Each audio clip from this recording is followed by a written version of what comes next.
Hey, hey, hey.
Yes, okay.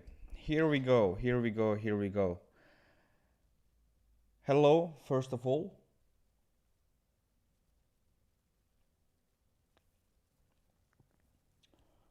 Hello, everybody.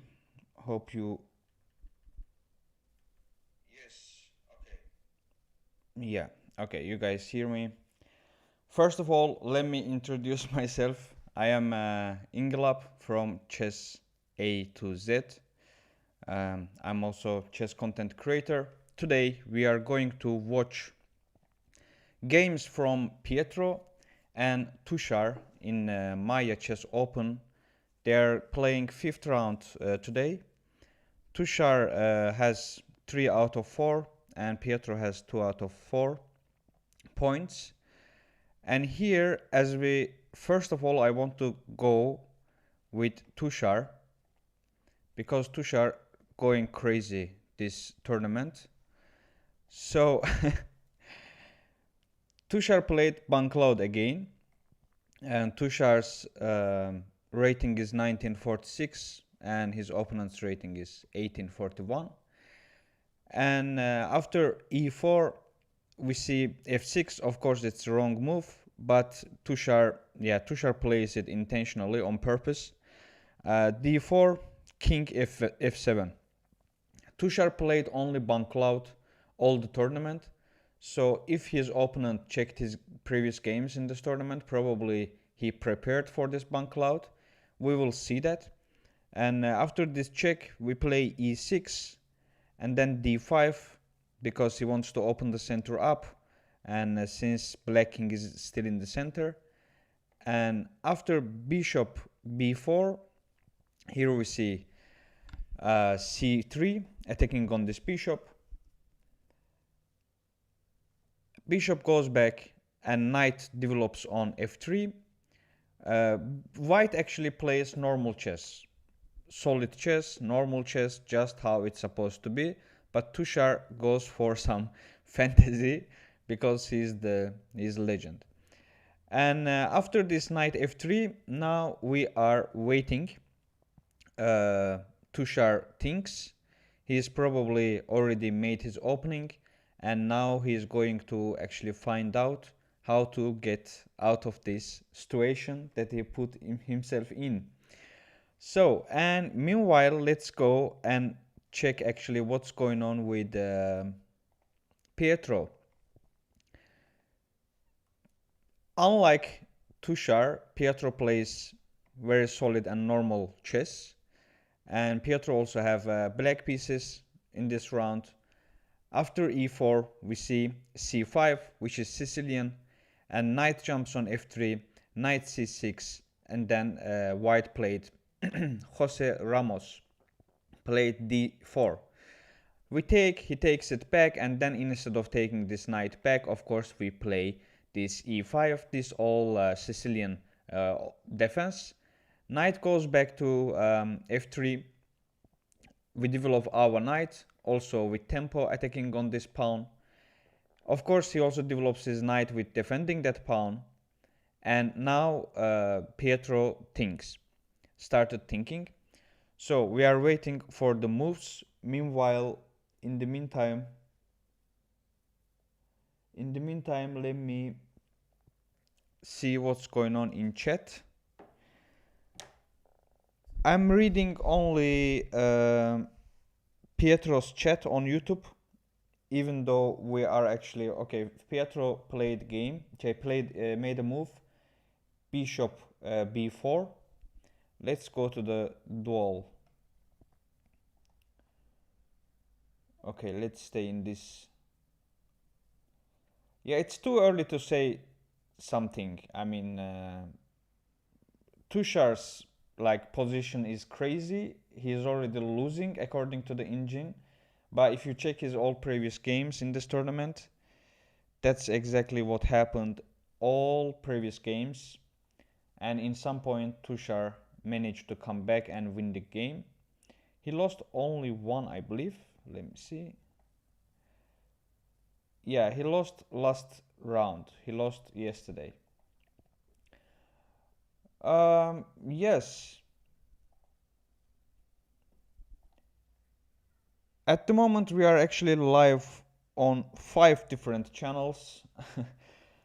Pietro's YouTube and Twitch, Tushar's YouTube and Twitch, and my Twitch.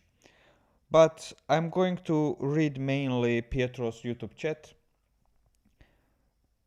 If it slows down, maybe I can jump in Tushar's chat as well. Let me see.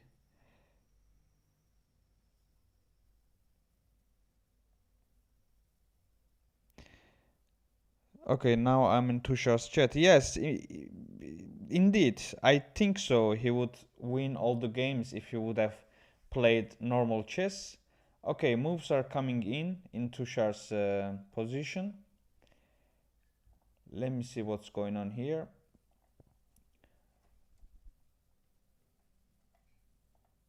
Here we see, okay, last move was knight f3, and then Tushar played knight e7, and Tushar's opponent played e5. It seems like his opponent prepared for this, and that's how it looks like. So because he didn't spend any time at all, and he makes the moves as soon as Tushar makes,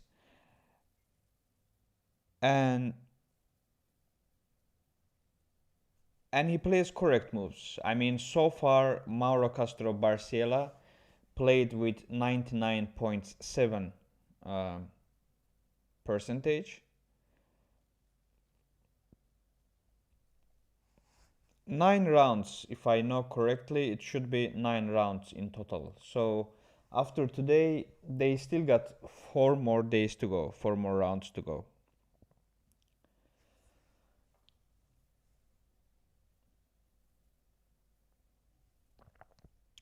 Let me actually check on Twitch as well. Let me see.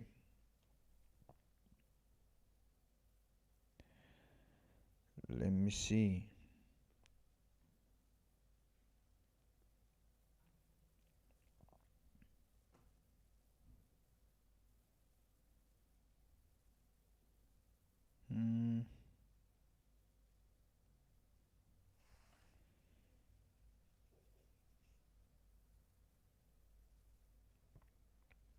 Okay, there's not so much here. Okay. Okay, let's go back to YouTube.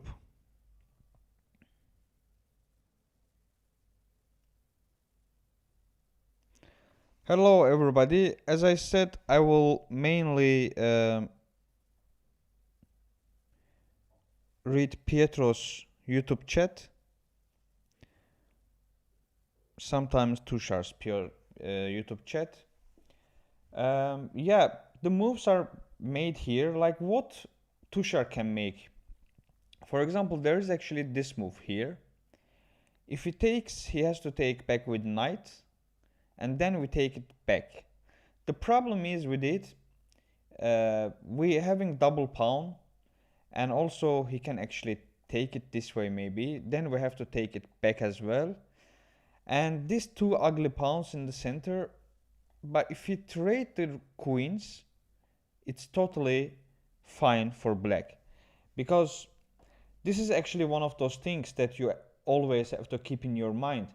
If you have a better position, if you're winning, you don't have to trade the pieces, because simplifying the game is always good for the player who has a worse position. Because meanwhile you're trading the pieces, your armies, you reduce your army, and if you don't have enough army to deliver the checkmate, then you will draw the game in best case.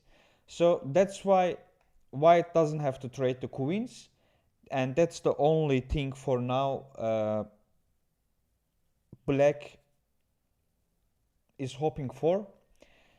So but here instead white can just play this queen f3, which is getting rid of this queen trade, and also doing that with this check. And after this king g8, which is the best move, but it's also super ugly, because now we are going to play without this rook for a long time. And after here, white can just castle, and just develop his pieces in, like bring everything in and start attacking. So it's really easy to play for white in this position if he knows what he does. So after this position, let's see if Tushar will go for that. But this is the best move to take it. If he takes with f pawn, still white takes it. Oh, sorry. Uh, White has to give a check from g5, and then king just has to go. If we go to play g8, it's totally bad, because after this we take it back, and then this we want this discovered check. If you take, I just take it back, and it's really bad position for black. It's almost checkmate over there. So this is not good to play. It's not good to do. Let's see what Tushar goes to decide.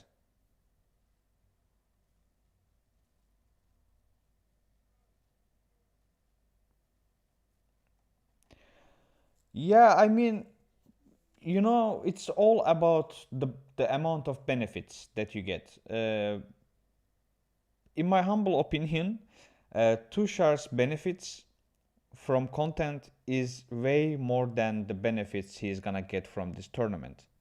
So making, like, yeah, farming some elo or winning the tournament or something doesn't mean a lot to Tushar, because he already used to play OTB tournaments like for a long time, and after that, yeah, he took break for a long time as well, and he was away from it. And as far as I know, he doesn't even enjoy to play classical chess so much.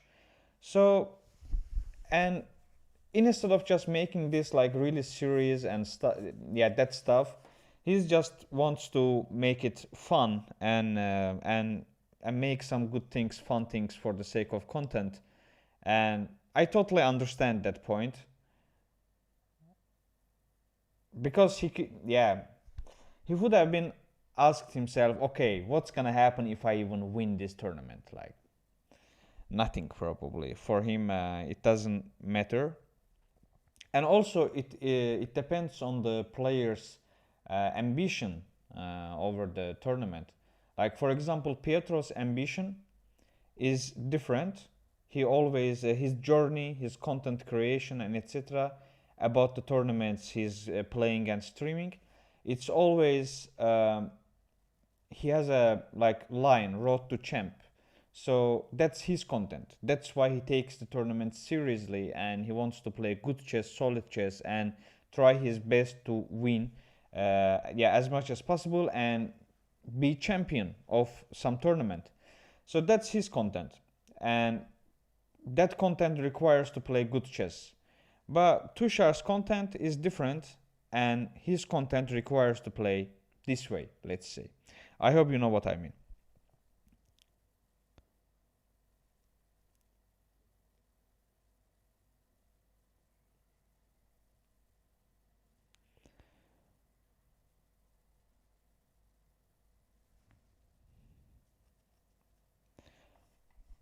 In Pietro's game, still there is nothing going on. I will actually go back to dual so we can see both games. And Tushar still thinking, and Pietro is still in his opening, in his repertoire, and his opponent trying to find moves to draw, tries to prove that he is wise player, but Pietro will try to prove that he's true genius. Actually, we can say that for Tushar's game at the moment. Maybe, like, let's go back to Tushar's game. In this position, with black pieces, fools will resign. Wise players might have a draw, but only true legend will win this game with black pieces. And let's see, yeah, let's see which one is gonna be happened from Tushar's side. We are going to see in a couple of hours if Tushar is full or wise player or true legend. Yeah, of course, these all are joke. Important thing is to have fun. Next level legends. Yes, you can just search my name exactly with the name that I have on the screen, chess from A to Z. You will find my YouTube. You can also find my I actually can pin my own YouTube here.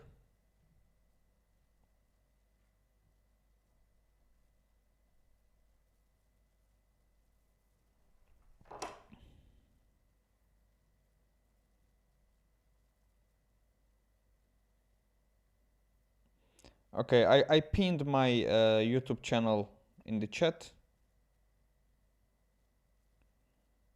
Let me pin it if I can. Oh, in the chat I cannot pin it because it's not my chat.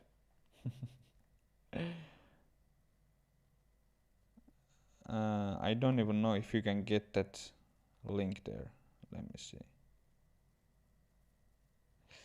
Yeah.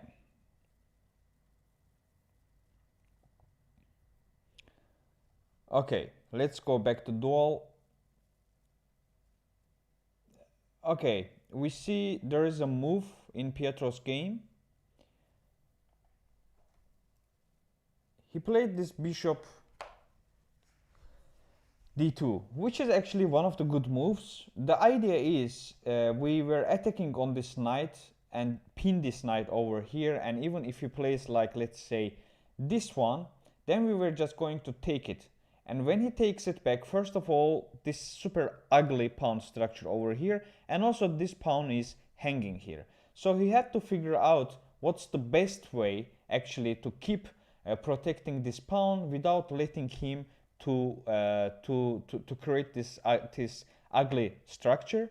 So that's why this was actually one of the good moves to come here, because now even if he takes it, he takes it back this way, or what's the... Let me see. Yeah, bishop takes it, and when we take it, now he has this compensation. Because when we take it back, he takes it back, and it's totally fine. I mean, wait. Oh, sorry. Queen d4, exactly. Queen d4 is the move here, attacking on this knight, because if we take it, we have queen a5, and we take this bishop back. So that's why we cannot actually do that. But this was probably, yeah, that's not gonna probably happen. And we see actually crazy moves in Tushar's side. Let's go there. Let's go jump on Tushar's game. It's crazy.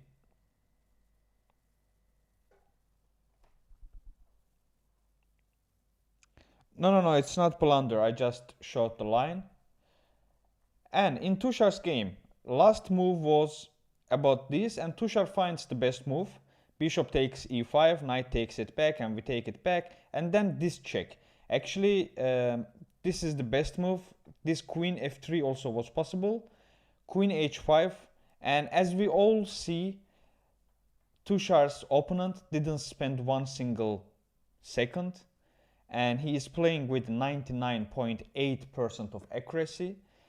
That means he checked this bunker before the game. He is well prepared for it, and he knows what he is doing.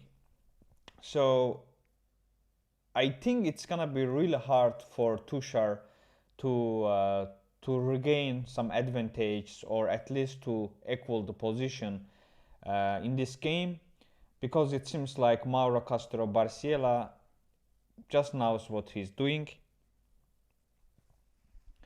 Yeah, g6 is one of the options, but he takes this pawn, queen takes e5, and after queen takes e5, we have to play rook e8, and then he can just castle.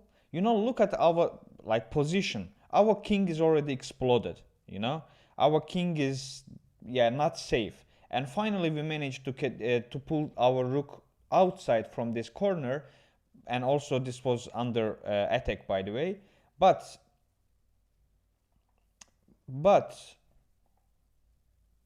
here the best move is this. If he takes, we take, and he takes. And now we have to play rook e6. What about this one? Why is this not good? Because this c6.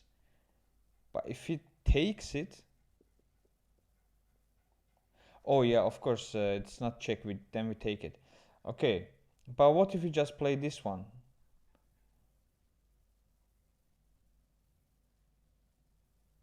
Yeah, of course, d5, and attacking on here, and this bishop, this queen, and only good move is this queen f4. No, it's not actually very pleasant for white to play this. But after here, so instead of playing rook e1, he can play something like bishop g5, attacking on queen. What about queen e8? And then c4. He wants to bring this knight from here, probably. Our move is c6. Something like this. Yeah, let's see what is gonna happen in Tushar's game. It's gonna be really, really fun and crazy game. It's gonna be crazy game.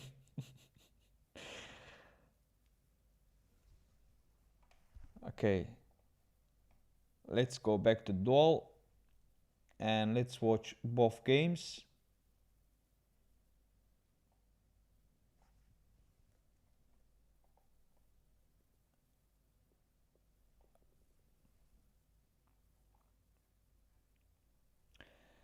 Yeah, actually the thing is, like in previous games, you know what's the thing? The people, my FIDE rating also is around 1700. I always try to find my opponent's games as soon as I have paired with them. Most of the times, unfortunately, the people who is like more or less 1700, they have played, okay, instead of g6, let's go back to the Tushar's game.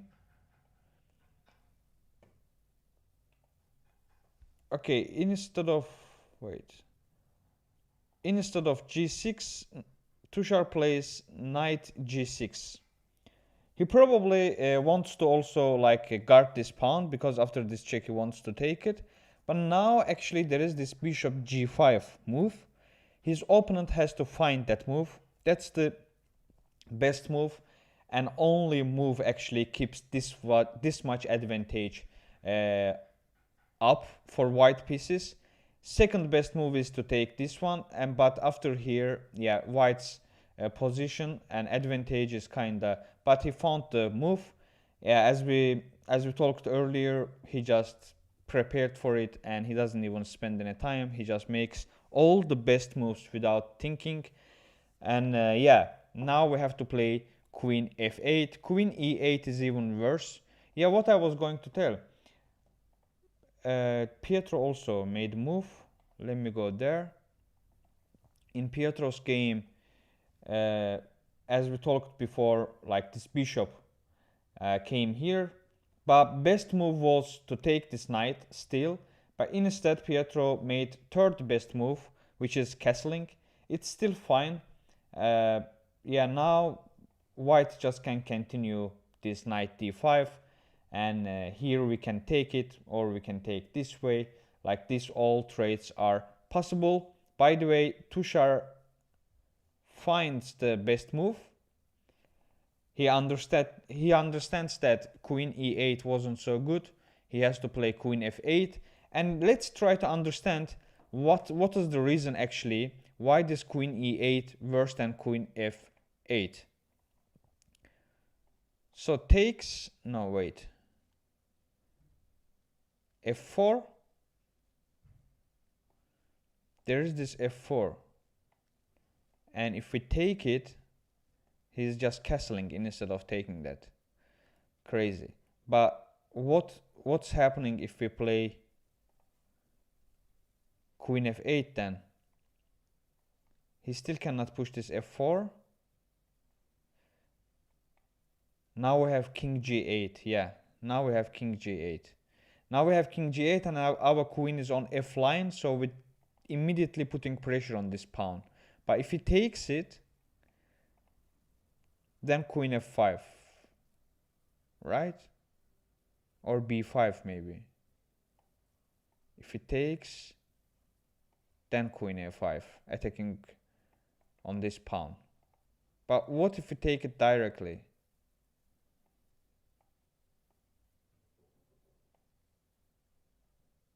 Off. Crazy line. Yeah, okay. He didn't find the best move, guys. I mean, this is not bad move. But as we said, he just prepared for it.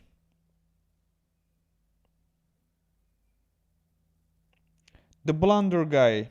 Yes, I am the one who makes the tournaments on Chess Point. I am the one.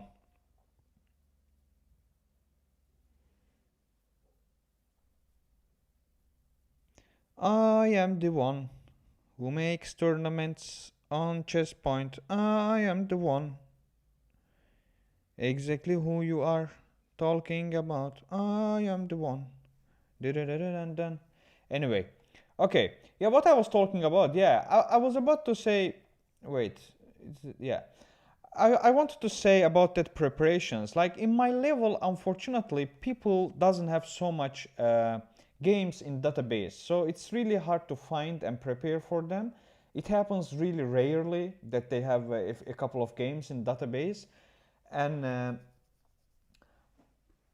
but I tried, but I have a lot of games in database, and most of the times also I prefer to play a narrow repertoire, and my repertoire is with white, like most of the times is English opening, and with black, if he plays e4, I just play Pirk defense most of the times, or King's Indian related some stuff. If he plays anything beside of e4, I play super aggressive Leningrad touch defense, and these are actually pretty easy to find what I'm going to play and prepare for it. And after making a couple of moves, I'm seeing that actually my opponent surprised. And after the game, I'm asking, haven't you checked my games? He says, oh yeah, really, I could have done. Bro, how didn't you think about this? Like, let me check this guy. Who is he? Like, in this tournament as well, and his previous opponents, like, you can just check this guy's games, like just before going to play a game, and you see. And that's the actually best way to check and prepare for your opponents, if his all the games are already on database from the previous rounds of same tournament, because you exactly seeing what's his current repertoire, and you just prepare for it. And the people just doesn't check, man, what he's playing, and they just coming there, and as soon as he makes a bank cloud, they, oh, what is this, bro? Check your opponent's games, what he's going to play, prepare for it. And then I totally understand Tushis if he doesn't take his opponent seriously,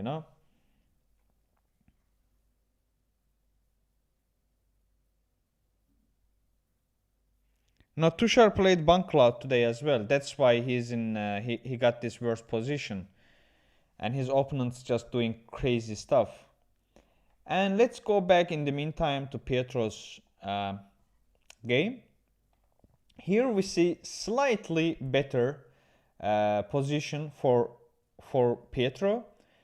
Here, White preferred to play this bishop d3, which is understandable, preparing for short castle, Hello, crazy animated. Preparing for this short castle and also uh, protecting this pawn. But then Pietro immediately pushed this d5, which is actually best move. What is the reason? The reason is, if he takes it, we take it back with knight. If he takes it now, we take it back with queen. And now if he takes it, again we take it. And now if he is going to castle, this is really bad for him because we have this fork. So he cannot castle yet. Instead, he has to play something like a3, and then we can just play e4 as well. But instead of that, actually taking this bishop is better, because when he takes it, we can trade queen, and after here we can just play rook d8 and put pressure on this one. If you place rook d1, then we have bishop g4. We pinned this knight here. So because of this rook d1, this knight cannot run anywhere. If we place h3, we just chop it. When he takes, and it's way better for black pieces to play this position because of these super weak pawns over here white has, and these three pawns, and even though this pawn also is super weak, if you push this fb4, this a pawn will become super weak. So it's actually winning for black, and it's not that hard to develop your advantage in that position. So that's why this d5 is really important. But let's say after he takes, if we take it, instead here he castling. Here actually it's totally fine. We take, he takes, and then we take, and he takes it back. This is why it's slightly better for black, because of this double pawns. And yeah, this is the only weakness white is going to have. But it's not that serious problems. Like white still can manage to yeah, fix the things. But I just wanted to show why this d5 is the best. You can say, okay, what if he takes with knight? Knight takes d5. Knight takes d5 again. We take it back with knight. Takes and attacking on this knight here. Instead of, if we take it this way, it's also fine. But when queen takes it back, we don't have actually so good position anymore. And because we're just giving him tempo, and yeah, that queen becomes active. Yeah, just comes to the active diagonals. But here this queen doesn't have active diagonals, doesn't have anywhere to go so much. So that's why we don't take it. First we take this queen. If he takes, then we take. Then we still have these threats, and we just showed this position, like what's going to happen.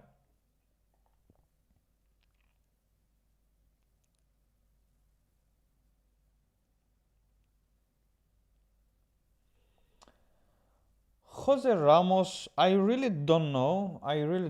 Actually, if you guys can check his FIDE, would be nice and handful for me. By the way, hello everybody. We are live. Yes, exactly. Pietro is slightly better because of that.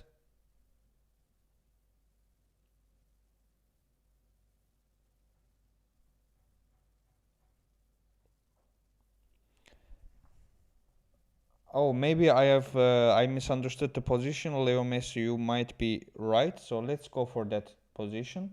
I mean, if he takes it this way, we take, and if we no, if we take, he takes.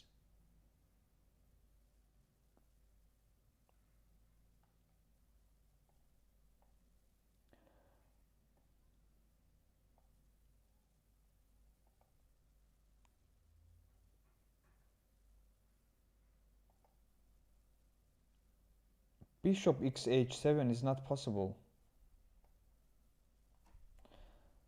But wait, if we take it this way, I hear it's possible. Oh, oh yeah, yeah, yeah, yeah. Of course, of course, of course, of course. This is discovered. Like, and we lose our queen. Oh yeah, yeah, yeah. That's the reason. Thanks for helping out, man. Thanks for letting me. I actually missed that because I didn't go that far. If we take it, what's gonna happen? And thanks for letting us know. And in Tushar's game, we see there is a move.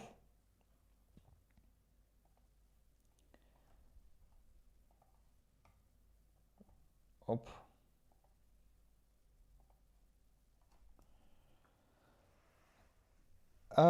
King e8. Yeah, the best move was actually King g8, but it's really hard to play for human. It's an Indian move because we kind of just put this rook in the jail. Maybe Bob Indian probably likes it because of these ideas. I mean h6 and trying to open here up. So we will probably involve this rook to the game in the future from this line. That's what he's thinking. I mean the Indian. But for human, it's a bit hard to go, and especially if you have a worse position. And that's why if we take it, we actually had a look on this position, which on this line, what's gonna happen. He takes, and this is pinned, so we can't take it back. And then we have to play king g8, or yeah, actually probably this is the reason this king e8 is not good. This is the reason this knight is pinned here. That's why this king e8 is not good.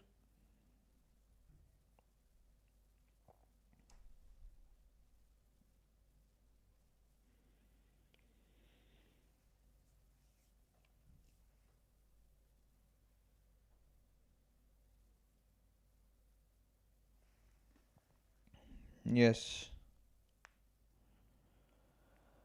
But let's see if his opponent will find the best move. Best move is knight a3 or f takes e5. I think f takes e5 is easier to see. And here our best move is to take it, man. And opening the diagonal for this bishop, and it's really too hard to decide of. Because we have this queen f5, it's not good at all. No. We have to play queen f5. Still, it's really bad.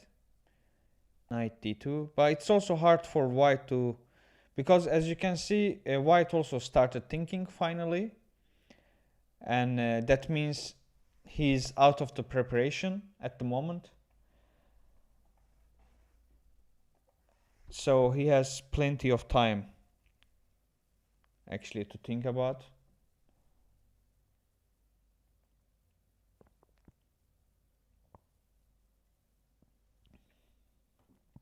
To think about which line, what line he's going for. Let's go back to duel and let's watch them. Pietro is not on the board. He is probably walking around. And we see Tushar's opponent is thinking.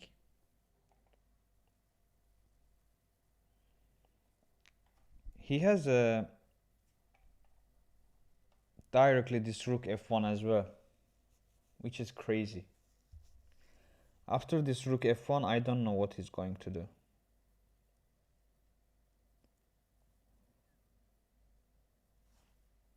Then Tushar's best move is e4. Maybe it's findable by takes.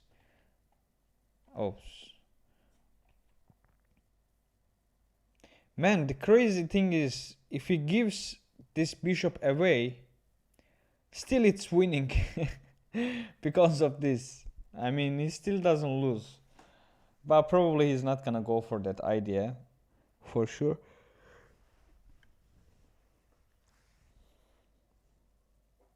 It's also hard to see for black. I mean, if he takes, I take. Nah, it's not gonna happen. Why would you give this one away? Instead, just knight a3, and then something like this.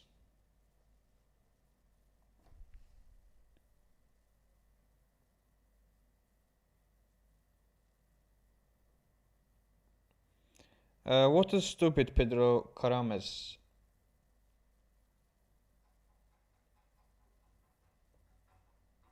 You mean the bank cloud? If that's what you mean, don't see Tushar as a chess player, and he doesn't have any ambition to put on the table like I'm going to win the tournament, I'm gonna play really good chess and blah blah. Tushar is content creator, and he's just creating content, you know. And I don't think you have to actually uh, call somebody's like yeah. I don't have to I don't think you have to call it stupid because first of all it's his own time and you don't have to spend those 3 4 hours with him with watching this game. I mean that's his game, that's his time, this is his channel, and that's his career. So he's totally allowed to decide uh, what to do, how to play, what to try. That's all up to him. And I think actually this is a bit disrespect to call it a bit yeah stupid stuff. I'm not agree with you if that's what you call stupid. Yes, Pedro. But thanks for your comment though. He doesn't troll the opponents. He's just playing like bank cloud, and most of the opponents cannot win the game. So if they cannot win the game from that like against bank cloud, that's not Tushar's fault, right? They just have to improve their chess skills. I don't even know Tushar. I mean, we have never met in person. We didn't even have any online interaction each other. I mean, I'm not here to defend Tushar or something, but I just want to share my opinion about the aspect that I understand, and there is nothing wrong for it, wrong about it. I mean, personally, would I go for that? I don't know. Probably not. But if he's going for that, it's totally up to him. And if his opponents don't know how to uh, win against that bank cloud, as I said earlier, that's not Tushar's problem. And if you know how to play, how to win, just do so. And I don't think it's a trolling. It's just like, for example, if this guy goes to win this game with preparation he had and etc., that's just good day for him and good memory for him. How many times in your life you are going to face bank cloud in a classical tournament like over the board tournament? Come on, come on, come on. And what you're going to take serious in this level? I mean, these both guys, like all the players are there already like above 20 years old, and all of them are like around 17 1800 federated players. Like what's actually might be serious about their chess career? uh, it's too late to become professional chess player or make any career out of it. Come on. In this level, everybody in the tournaments, like we all going to play in those tournaments like for fun. None of us are there to make some chess career because we are already old. We are not, we never gonna be there. I mean, so just instead, just let's have fun.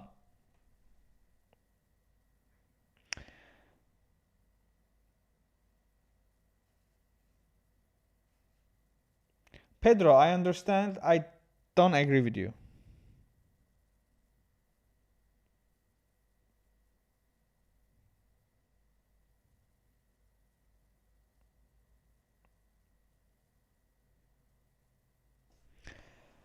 If I were you, I would have just calmed down, Pedro, and enjoy the enjoy the game. And if this irritates you, just don't watch, man. I mean, yeah, yeah, we all know what's one cloud, but the problem is, I mean, We call it bank cloud because of that king move. As a second move is king move, okay, and that's why actually. And he just wants to bank load against everything. So I mean the tema is bank load tema. I mean f6 and king f7. That's why.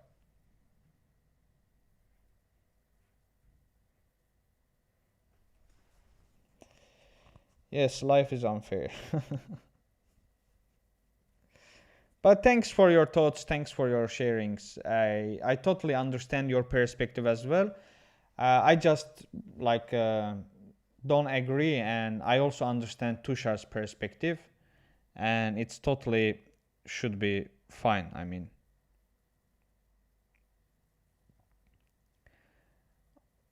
I just like, of course you can say like this is disrespect, you don't like it, you find it actually, yeah, kind of bad things about chess and etc. But don't call it stupid, you know, it's kind of, yeah, it becomes insulting, and no need to insult somebody who is trying to make some fun games and trying to make some content for his viewers, you know, like, come on. There are way more, way bigger, more serious stupidities in our life, and compared to those things, and we don't have to call this thing stupid. That's that's why I don't agree with you. No, no, no. Why to give ban to Pedro? No need. Like, why would we give a ban to somebody for sharing his thoughts? Like he's just sharing his thoughts, like, right? Like it also would be really boring if everybody agrees everything. It's always nice to have colorful stuff, like different type of opinions, different type of things. So then we have something to discuss. We learn from each other. That's also what chess teaches us. I mean, if everybody plays same line, chess would be super boring, right? Everybody plays exactly same line. Why do we love chess? Because of this colorful side of chess. Like every game is unique, every line is unique, every position is unique, and everything brings different type of calculations, different opinion, different aspects and approach to the position. That's what we love about chess. So in this chess stream, it would be really unfair to ban somebody for sharing his thoughts, his opinion that we don't agree. Okay, like he also doesn't agree us. So like it's fine. It's fine. It's totally fine not to agree each other, guys.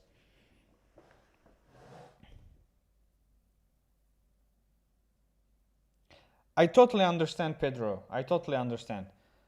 I mean, as a chess, I agree with you. That doesn't make sense. But Tushar is not chess player. He is content creator. So as content creator and as content, it makes sense. That's what I want to say. You know? Just a second, I will be back.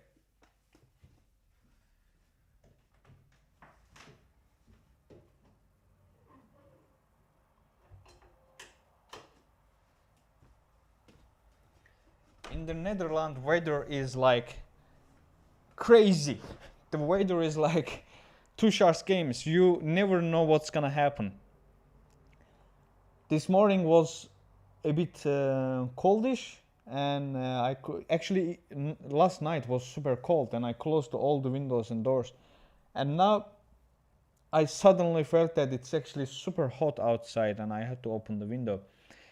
You can say, okay, none of our business. Why do you share these details with us? I don't know. I don't know.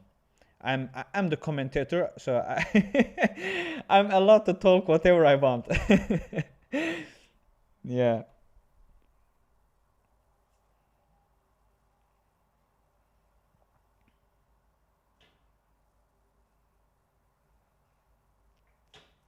Shadow Pursuit. Yeah, the thing is, yeah, why he had those +2 positions?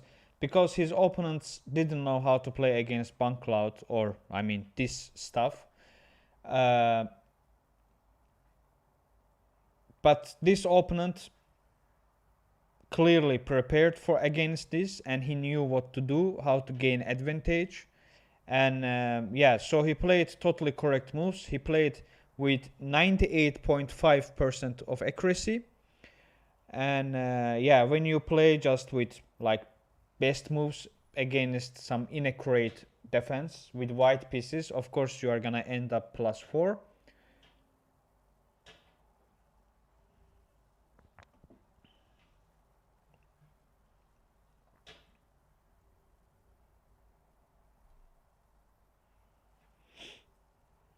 Yeah. Yeah, after this point, it's all up to. By the way, Tushar's previous. Let me see. Tushar's previous opponents. So yesterday he played highest rated player and he lost. And today also he's playing like kind of similar rated player. I would say like yeah against above 1800 FIDE rated player. These things are super risky. And most times they don't actually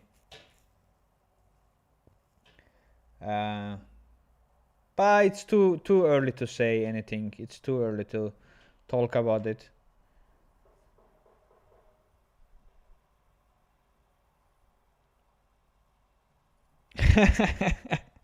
His opponent came prepared for yeah, indeed. Guys, by the way, let me give a shout out for myself. I am Inglap from Chess from A to Z. I am also content creator. I also have a YouTube channel on YouTube. You can just search with the name that you see under me on the screen, and or also there is actually the link to my YouTube channel in the comments. I would really appreciate if you like my commentation, yeah, commentating and etc. I would really appreciate you guys in my own channel as well. By the way, there is some moves in Pietro's game. What's happening? Something. I think the table is moving. They are trying to stabilize Pietro's table, I believe.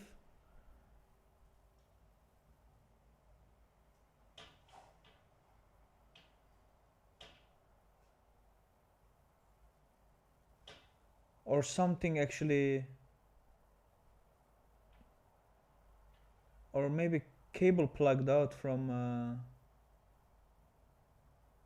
I don't know, I can't see what exactly happened, but anyway, in Pietro's game, here we see actually after he took that pawn and then we take back with knight, and now again his opponent thinks what to do, and his continuation can be just castling or bishop e4. Yeah, there are a lot of options here, but probably after castling our best move is to trade this stuff, because we are going to create this double pawn over here. That's our only advantage for now. And then we play queen c7 to protect this pawn, because then we can play somewhere with this knight, or and after this bishop maybe maybe here we will have connection in between our rooks as well, so it should be fine.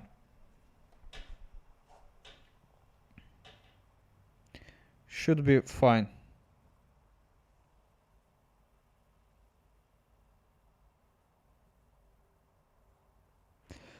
I really have no idea, by the way. I really don't know why the game is too early today. For me also it was pretty early. Let me see actually. Maybe they are going to play...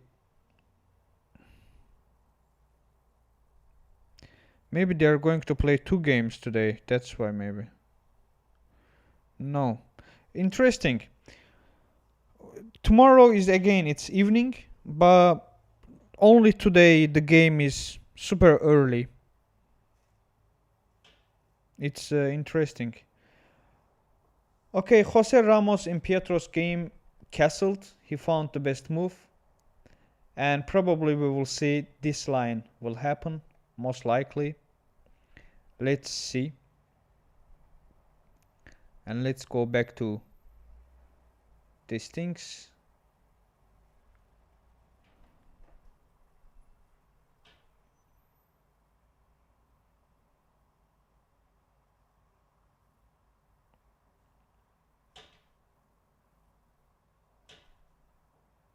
No, it doesn't look like a double round, by the way, Pedro. It seems like only one round today. Maybe they have some other events this evening in the tournament. That's why maybe they scheduled this fifth round like this. Because in the tournament schedule, I just checked, like every day is one game. So it's also pretty good for players. So they're gonna have really long day after the game to take rest, sleep.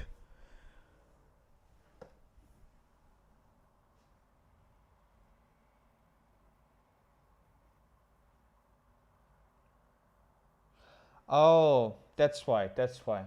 That's why. Okay. That's why.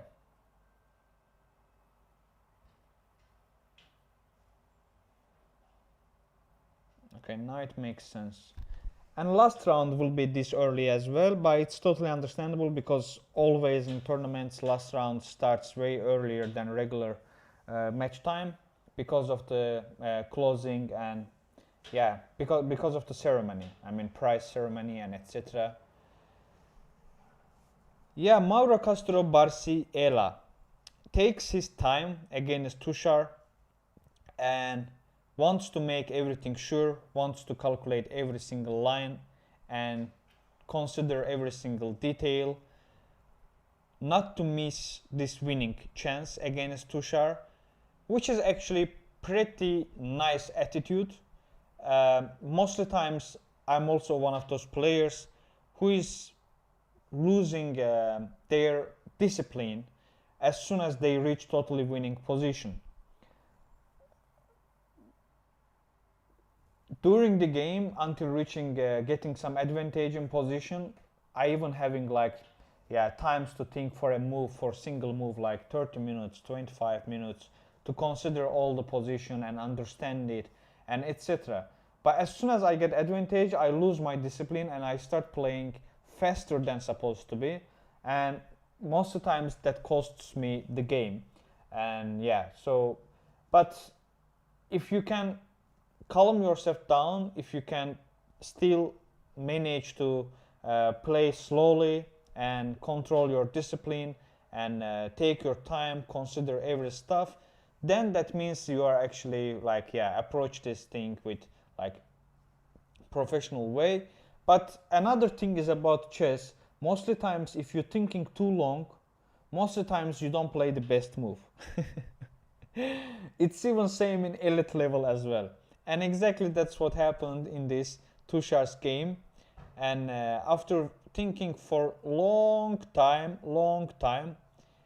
Mauro Castro Barciela decides to play bishop d3, which is not the best move. It's still winning for white.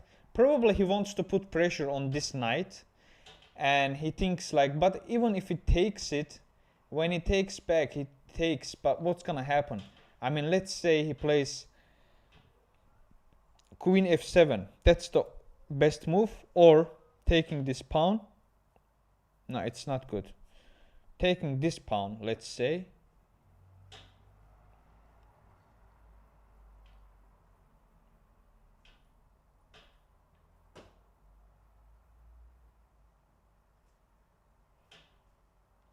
Okay. Thanks for info, Pedro. Um,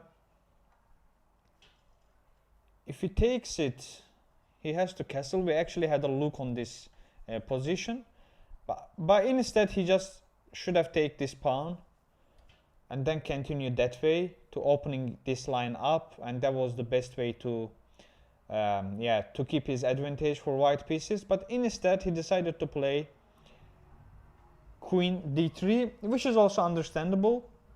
Wants to increase the pressure, but this queen f7 won't be too difficult to see. First, actually, he can take this one as well, and if he takes it, it's not good at all because he just takes this pawn, this bishop, sorry, and then he has to find, like, if he takes it, he has to find this move.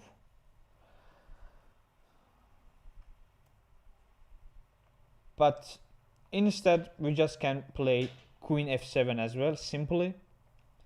And now he has to castle. This is not good because this is hanging. Or no. No, he's just taking this and attacking on this queen. So instead, we have to play something like, we have to just take this pawn, man. It's too unpleasant position for black. I mean, there is nothing good, you know. Simply, there is nothing good to do. Nothing good to play.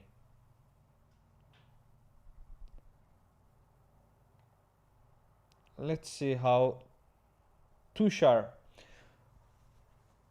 goes to answer this bishop d3. In Pietro's game, still nothing goes on. Let's go back to dual screen. In Pietro's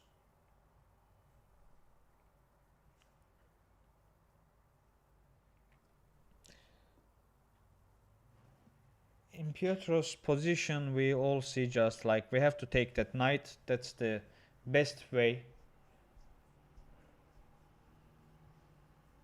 And probably that's what's gonna happen.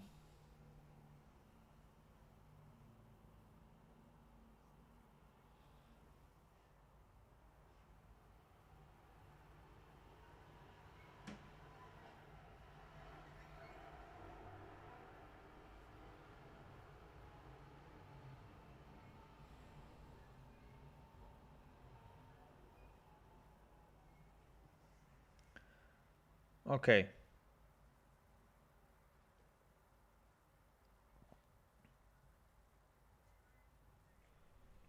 Of course, Tushar takes his time. We are actually streaming in 5 different channels at the moment. In Tushar's YouTube, Pietro's YouTube. I mainly read the YouTube chats, and also Tushar's, Pietro's, and my Twitch. I think so. Yeah, I think so too. Tushar just playing for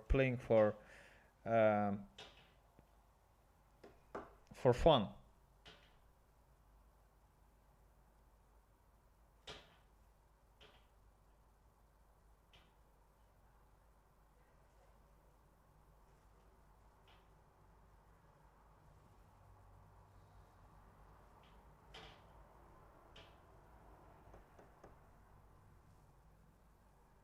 Let me see.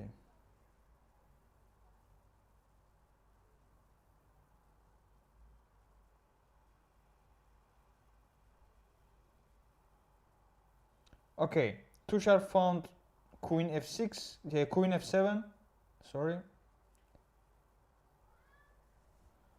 Queen f7 is on the board, and in Pietro's position also we see actually exactly that happened. But instead of taking back with bishop, he immediately took back with pawn, and now we have to play bishop e7. In Tushar's game, he finds this queen f7, and here his opponent needs to find this castle. That's the main move. Or taking this one. No, sorry. Taking this one, when he will take it back, then castling again. So he has to find castling idea. He has to find castling idea. And here also Pietro needs to find this bishop e7. Probably that's what he's thinking about. Like which one is better, bishop f5, sorry, bishop c5, bishop d6, or bishop e7. Bishop e7 is the best, probably, to have these flexibilities on this diagonal as well, on this side of king side of the game as well. I don't know exactly the reason.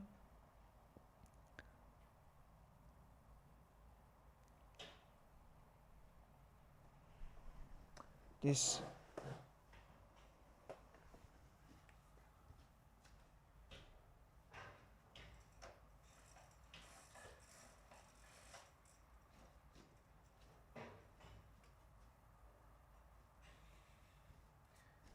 Yeah, actually, I think so too. Tushi is just playing for content, exactly. Because if you play for chess, you don't um, you don't play f6, king f7. You know. Where are you guys watching from?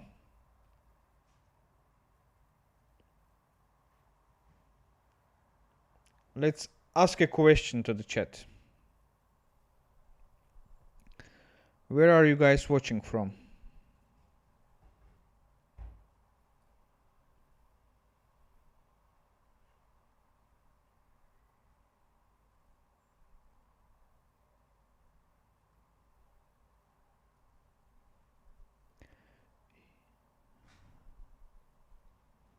Exactly, exactly. Queen f7 is totally possible, and he played it.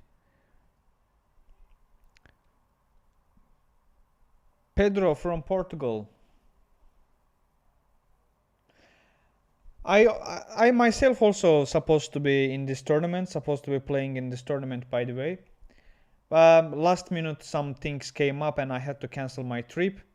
Otherwise, I also was going to play in this tournament. Last year also something came up, I couldn't manage my schedule.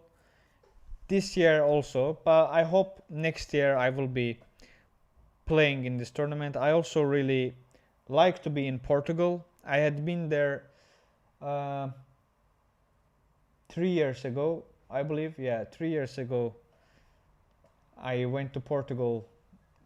That was beautiful. And but I haven't been into like really a lot of places in Portugal. I was mainly in Lisbon and around of Lisbon. And but I also want to see other parts of Portugal. Okay, unfortunately Pietro doesn't find that bishop e7, instead he plays bishop d6, which is still totally fine. It's not wrong, but bishop e7 was better according to the engine. But it was really small difference, and it's really hard to actually understand. I also don't know what's the reason for that. If somebody in the chat knows what's the difference between this bishop e7 and bishop d6, please let us know. I also heard the same. Porto is better than Lisbon. Uh,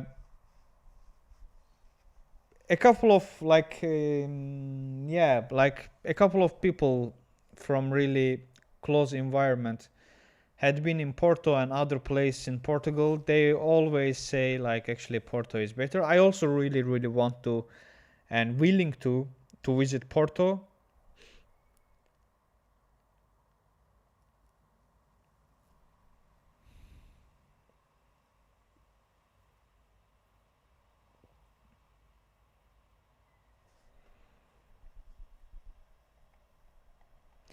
You mean this bishop e7?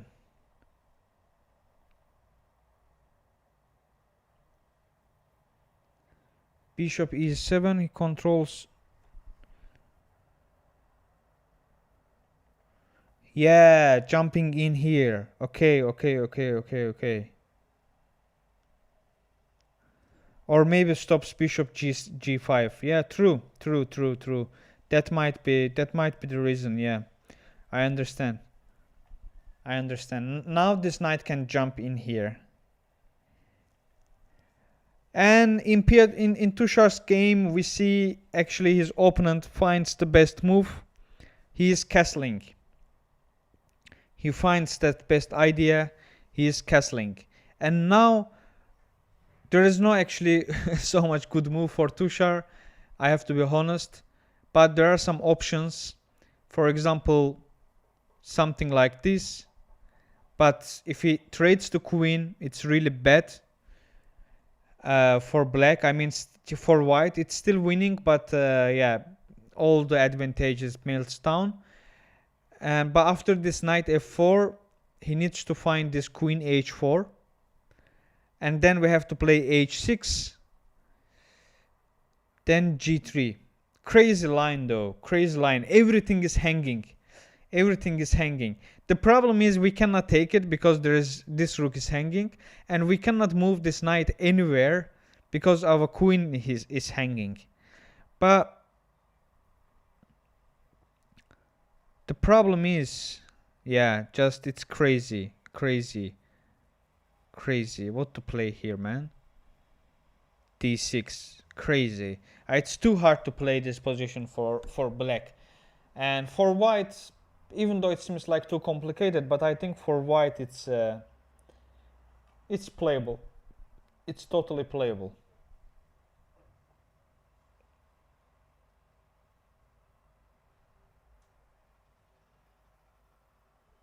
You are from Porto. Wow, nice. But you think Porto is better than Lisbon because you are from Porto, or that's your objective opinion?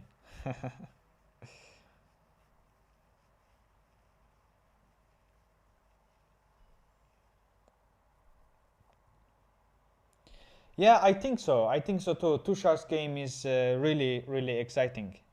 Really, really exciting. On Pietro's game is just solid and just chess. I mean, that's how it's supposed to be. But Tushar is just like gives some advantage to his opponent. Okay, you know what I'm going to play. Prepare for it. Come for it, and show me your skills. Show me. Show me your skills. Show me if you can keep advantage of this. Show me. I don't know where the hell this song stuck in my mind since yesterday. Whatever I like is like turning around in my mind. I just put those words as the lyrics on this beat and try to sing it with my ugly voice. Sorry guys, sorry. In Pietro's game we see, yeah, solid moves. His opponent played rook e1, which was not actually best move again, but it's also understandable. Now Pietro has actually this bishop g4. Let me go here. Bishop g4. Bishop g4 is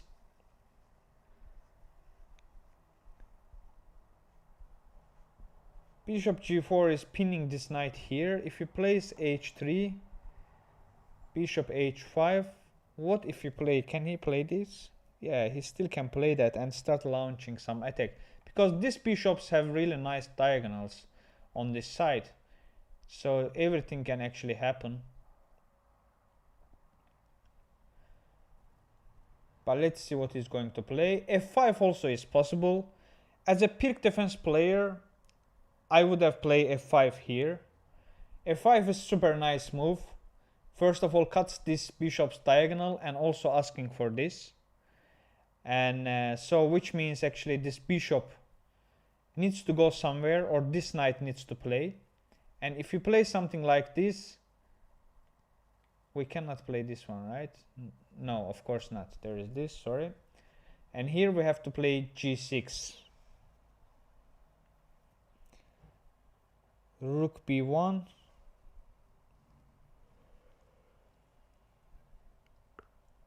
Rook b8, something like this. Yeah, it's totally equal. Okay, Tushar's game. It's going crazy. It's going crazy. Let's go back there.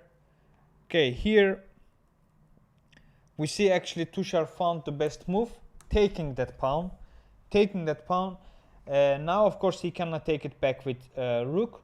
But what if he takes it this way, guys? The problem is that cannot happen. After this, if he just takes it back, and but it's not that actually too pleasant for white. He doesn't have that much advantage. As we mentioned earlier, if you win the game, if you have better position, you have to keep your army on the board instead of trading them. So best move is knight a3 for Tushar's opponent, but I don't think it's going to be happen because this knight a3 is possible, but it seems like white it costs white some tempo and gives black some time to play something, you know. That's why it's really hard to play, hard to see. Instead, he can take this one, which is best move, and also pretty playable. After he takes it back, then again this knight a3 needs to be found, because after this knight a3, if we play a5 to block this one, then knight c4, and this knight starts coming closer and closer, and yeah, that's why. But he has to find this knight a3 idea to keep the advantage purely high. Port is smaller, less confusion. In Portugal, we say people are nicer in Porto because of it. Yeah. Of course, of course. In all the metropoles, big cities, capital cities are always, yeah, less human being than small towns. I also used to live in Istanbul for long years, which is one of the overcrowded like cities in the world. Like daytime population is like reached 25 million. Everywhere is crowd, and I know that thing in big cities. But if you now, I'm living in the Netherlands in a really small town, and I'm really happy with it because here, like small town is way better always. Like about human connections and other things, also safety and etc. That's always nice. So I totally understand why Porto is better than Lisbon, and I can imagine most of the times actually in countries the capital city always is overrated, and you're just going there because that's the most famous city of that country most times, and you just yeah. But it's always nice to have a look on other cities as well, and most of the times those other cities are way better than capital cities. I am 29.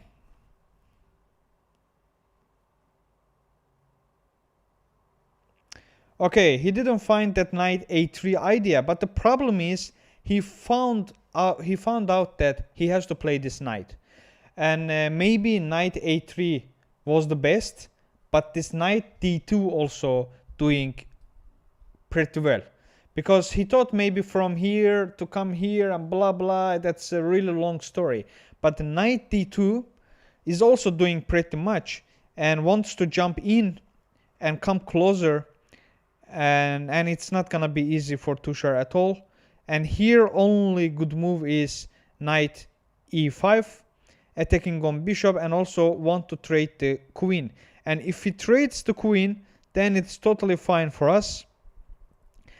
Not totally, but way more playable for black pieces. That's why he has to play queen h3.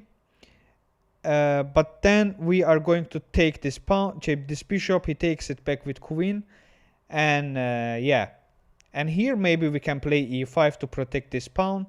It seems like black has some counterplay, some counter ideas, but it's too hard. It's too hard.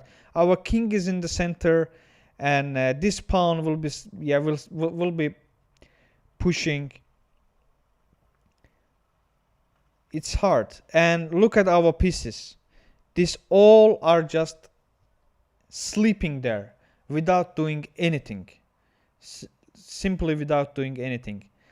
But white's pieces are already in the game, and all of them are developed. Only this rook maybe, but this rook also can jump in the game in a moment.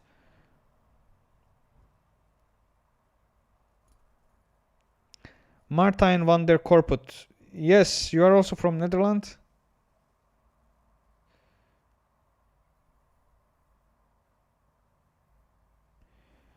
Did you try it Francesinha in Portugal? No, I don't think so. I don't think so.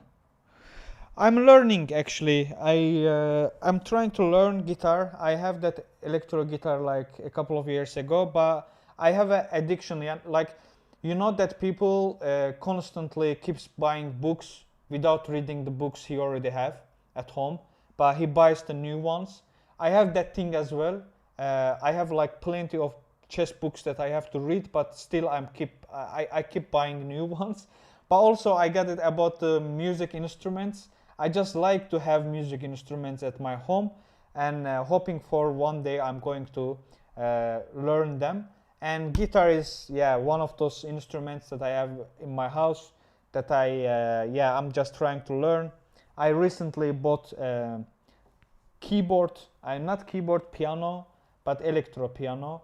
So I'm also hoping to learn that as well. I also have what was that name? Uh, Flute, kinda something like flute. I had some uh, Oriental music instruments also at home. Like I have some small, yeah, that's my thing. So that's why I got that guitar there as a decoration. And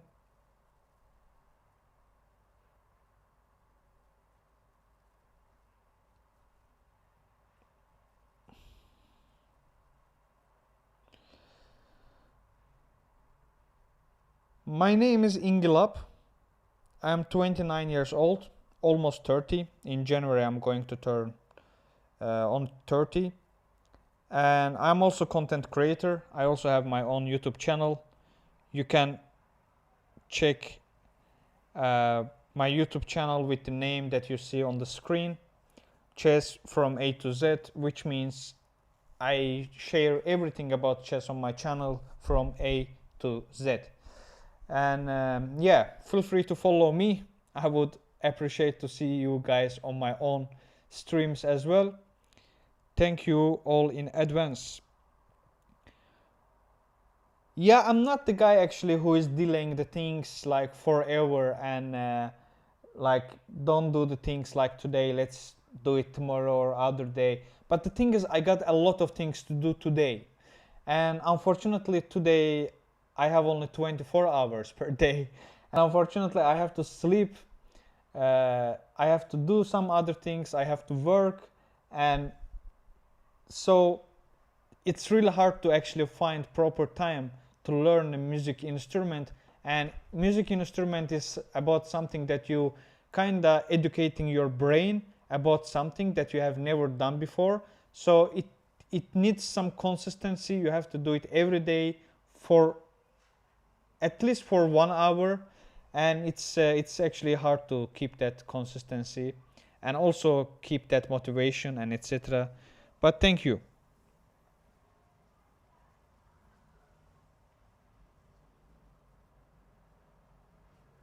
Tushar is that old? I thought Tushar is actually something early 20s.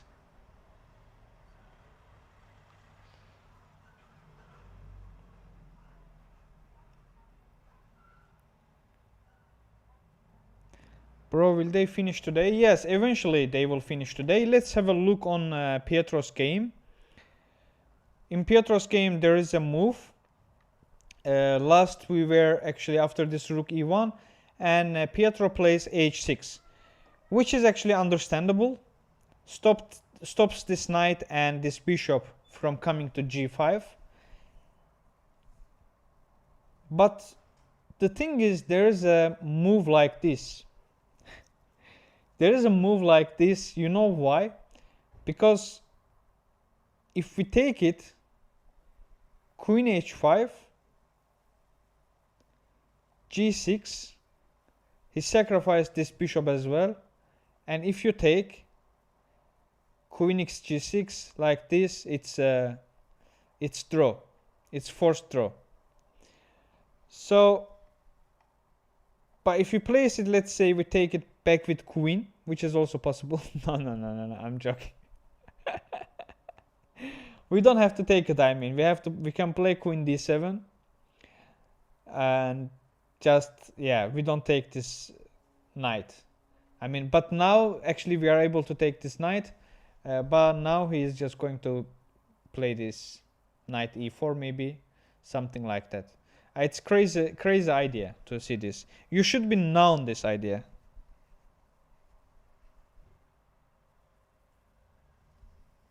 He turned 30 few months back. Okay. I didn't know he's that old. I thought he's early 20s. Okay, so I'm not the only one at this age in content creator field. Okay, there is moves. Yes, Tushar. Oh, guys! A lot of things happened in Tushar's game. Tushar finds this knight e5, and he makes mistake with taking that queen, and we take it back, and now he has to take this pawn with bishop. If he takes it with rook, this is hanging and we win the game, but probably he's going to take it. But trading queens was not good at all. Jesus, how 1841 rated player doesn't know about that? In winning position, you have to keep your queen on the board, especially in such position. I mean, now you have to try to keep winning positionally because you cannot checkmate him. You cannot checkmate him without queen. He just thought, okay, it should be fine because my pieces are pretty active, and he still needs plenty of time to develop his pieces. But that's it. And the problem is, until Tushar already develops his pieces, White won't have any checkmate treat, you know. So it's just matter of time for Tushar to equalize the game. Man, crazy. Crazy.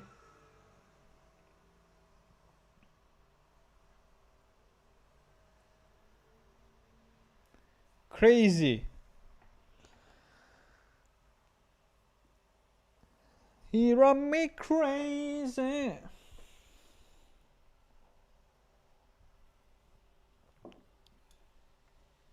Let's go back to dual screen and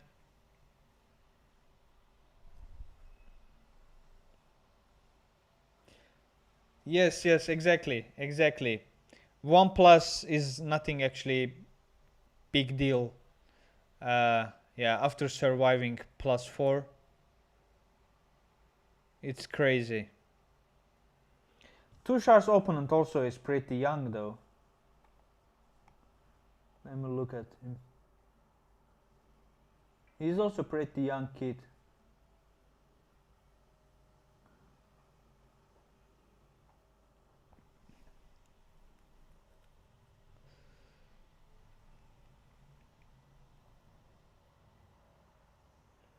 I will grab a coffee, guys. I will be back. I will be back in a second. Let me put actually Tushar's game on here. In a bit big stuff. No, it's not. It's not pretty. Maybe if he goes here.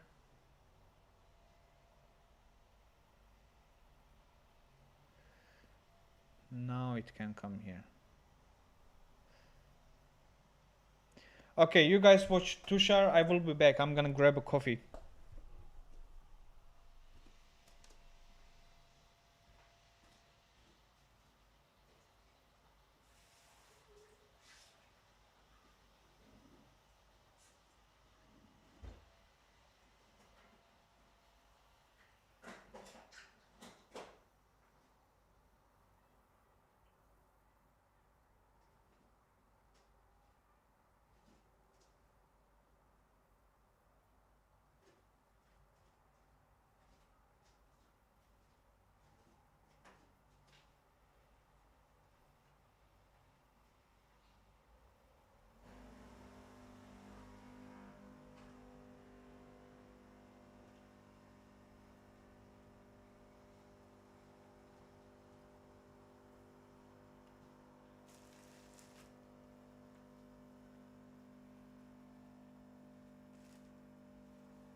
Let's go.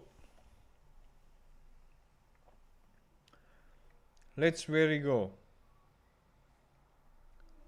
Okay, Tushar's opponent is still thinking. I don't know what he's thinking about. He probably noticed that trading queens wasn't so good idea.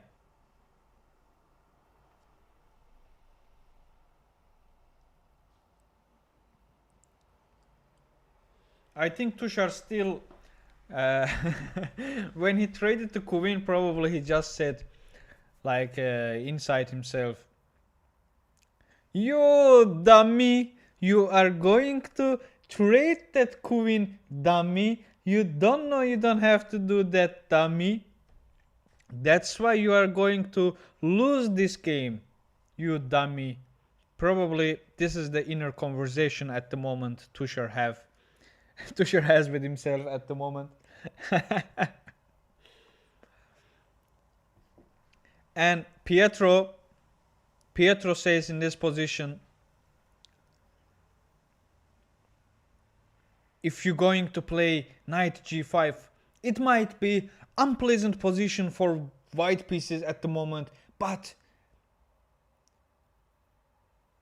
wise player will find this knight g5 idea because it's not actually a free knight. If black takes it, then we play queen h5. If we play g6, then we sacrifice another bishop when he takes it back, and then there is this perpetual, and white makes it draw. But true genius is going to win this game. Yeah, maybe I don't have to keep doing this.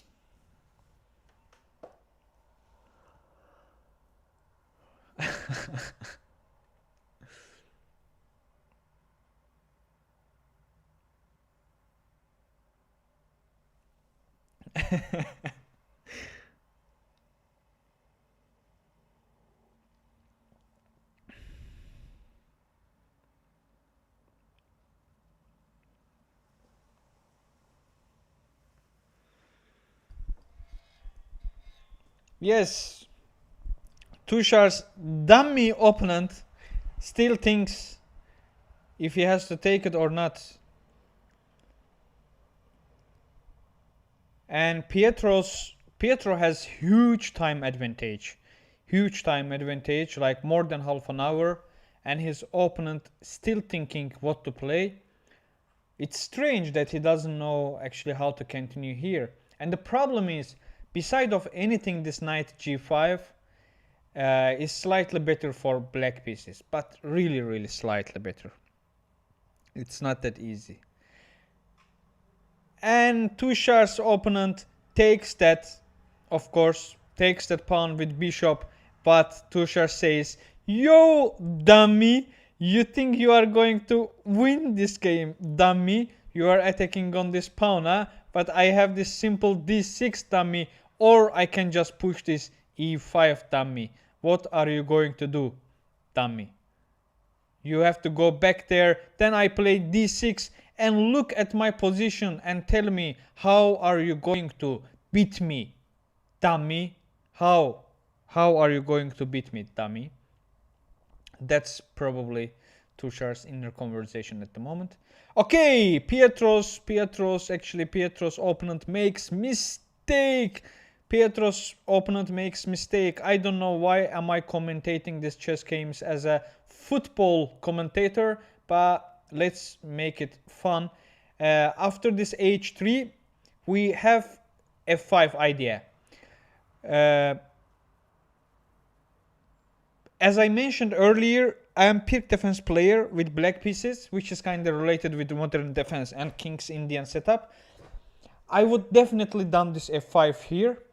This position is pretty familiar for me, to have opponents' bishops on this diagonal like this, and blocking them with this center pawns. And also f5 is coming with super nice tempo about this e4, like, which is fork. So your opponent actually, instead of doing something for himself, he has to react on this move with this bishop somewhere. For example, bishop c4, let's say. And then you can just play king h7 and bring your rook on this line. Of course, first we have to get rid of this bishop on this diagonal. As soon as we put our rook here, we just keep pushing.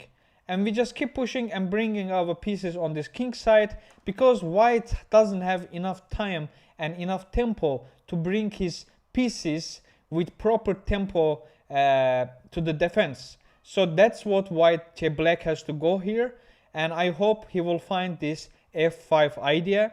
Let's see. And if you're going back to Tushar's game, after this e5, his opponent thinking.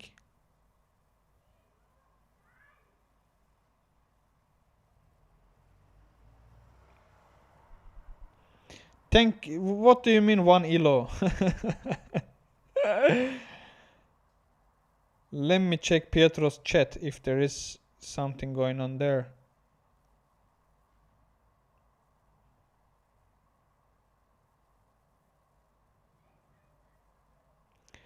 Shaurya, yes.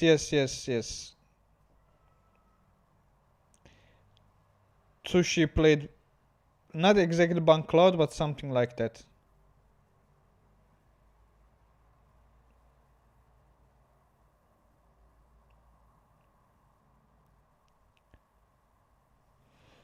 Crazy Nathan, I don't know how is the settings of Pietro's channel, but mostly times when I stream, I'm guys, mistake is there. Rook e1 is a mistake. Here we go, dummy. Here we go, and Tushar immediately. Where is this? Where we are? And Tushar immediately playing this d6, guys. And here we go again. One more Bank Cloud, one more trolling, one more Tushar chess, and one more turn around. We are about to witnessing. I don't think his opponent will find a way to manage to win this game, because now all the advantage white piece had is gone. All of them is gone, and now it's just becomes like normal normal chess position. And by the way, this knight, it's really nice move though. This knight e4 is brilliant because this bishop is hanging, but we cannot take it because there is this knight d6, and with this discovered check over here, and we have to play king d7. Then he takes this knight. But if you say, okay, let's play king d8, it's just like after this king d7 and bishop f5, it is checkmate. And but if we play, let's say king f8, it's directly checkmate over here. So we actually, of course, Tushar is going to see that he's not gonna take this bishop. His best move is to just develop his knight on d7, or bishop g4 also is possible. He has to keep developing his pieces.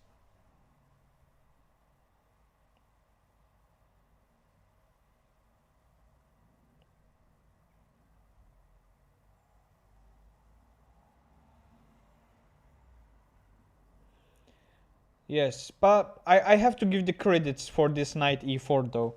Knight e4 is really nice move. Maybe that's why he played this. It's still +1, slightly better position for white, just because of the activity of white pieces, and because black pieces are super passive and they haven't developed yet.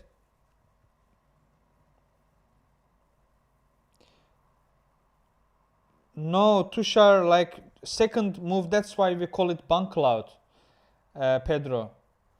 Second move was king f7 here. That's why we call it Bank Cloud. f6, king f7. So of course there is no castle anymore.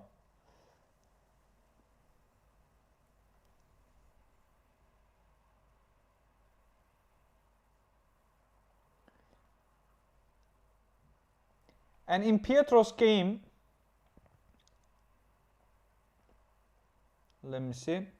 In Pietro's game, Pietro doesn't play this f5, which was best move, but instead he finds this bishop e6, which was second best move. So he got some slightly better chance, but this bishop e6 is not as active as this f5 idea. Also, of course, it also depends what his opponent is going to play. And in Tushar's game, we already see he started playing best moves. He played knight d7. Of course, he's not going to take that bishop. And now his opponent needs to go back with this bishop. Because now, actually, like let's say he plays this one. We still cannot take it though. It's still bad. Mate in 2. But he probably will play this bishop somewhere.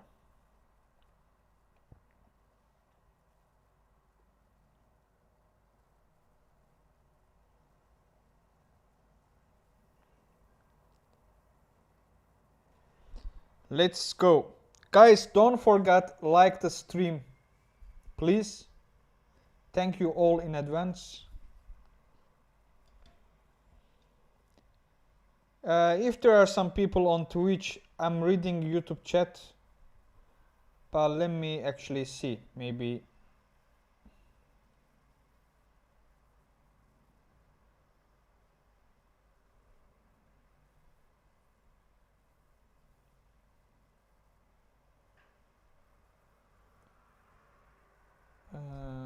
Where is Tushar?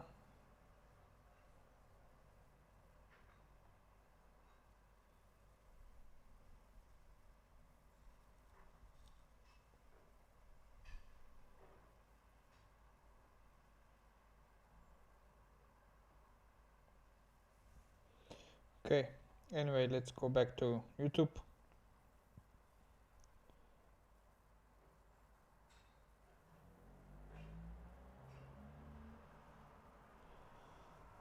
Okay.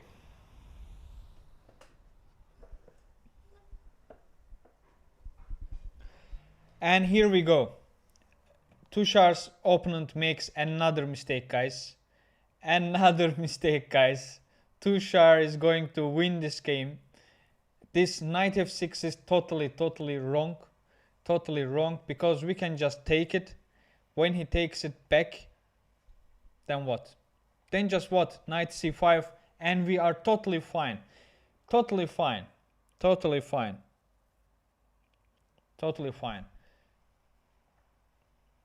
Let's see if he's going to take it. Even after taking this, it becomes like slightly better for black.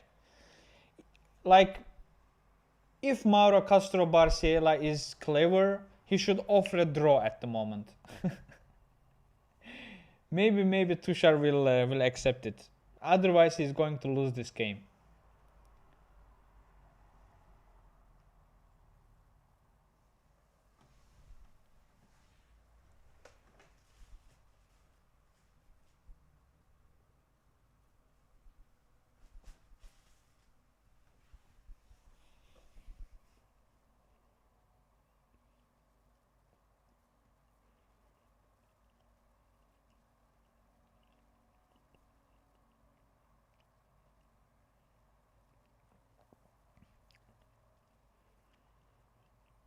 Crazy.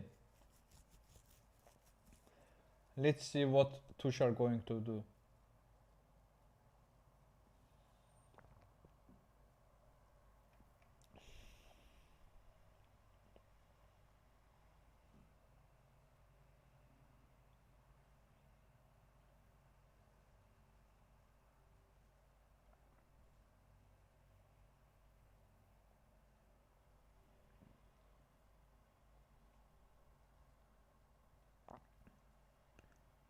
His opponent didn't understand what was his advantage. That's the thing. He just didn't understand. Like, he prepared for against Bancloud. He played the opening pretty well and everything is nice, but he didn't understand that preparation. That's the point. He didn't understand that preparation, and that's why as soon as his preparation is gone, he just lost all the advantage. He didn't know why he is winning. That's why he is losing now. In Pietro's game, there is a move. Here we see c4, which is understandable because this bishop had a look on this pawn and was kind of making this rook stuck on this corner. So, but after c4, there is no that look on that pawn anymore, and this rook can come to the game. Sorry, guys. But now, Pietro needs to find this f5. He needs to find that this f5. He needs to understand that's winning. Otherwise, there is no any big advantage for Pietro. And I believe if Pietro will take his time, will be fine. And it's only 14 moves, and but his opponent already like spent too much time, and he had only 24 minutes left. So he has to play this f5 and start launching some attack on this king side and trying to take advantage of his opponent's time trouble, because if you put some more pressure and keeps playing actively, probably his opponent will make some mistakes in time trouble.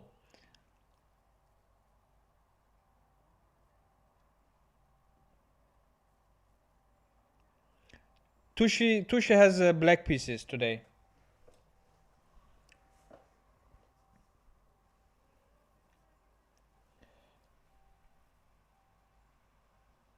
Yes, f5 is really strong. I always love to play these f5 ideas. f5 is really strong. I mean, let's show it. After f5, his best move is this bishop f4. Crazy. Why we can't take it? Because this bishop is here. And we double our bishops. That's not good. But instead, what we played this one. Then bishop takes e4. We take the bishop back. And then he takes this one. If we... No, of course we cannot take that. And now just... Yeah, rook up. Wait a second. Why is this wrong? Because of bishop f5. What if he takes it?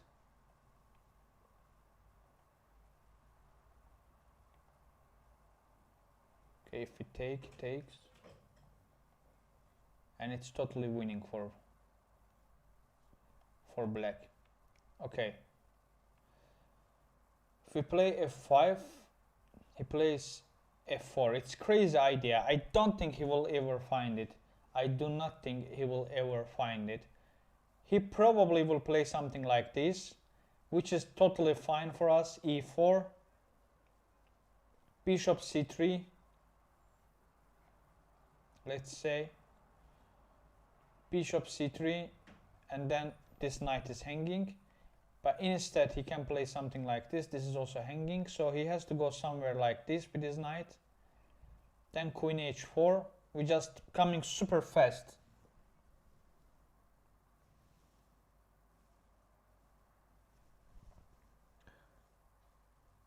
What do you mean you were abundant? Because I'm reading this chat, that's what you mean?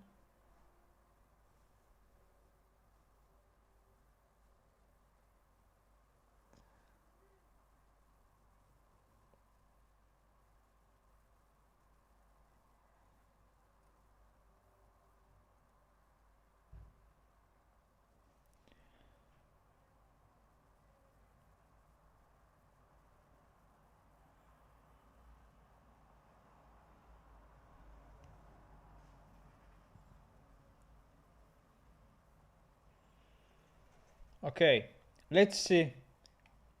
Ay. Pietro plays active. I mean, he builds some idea up.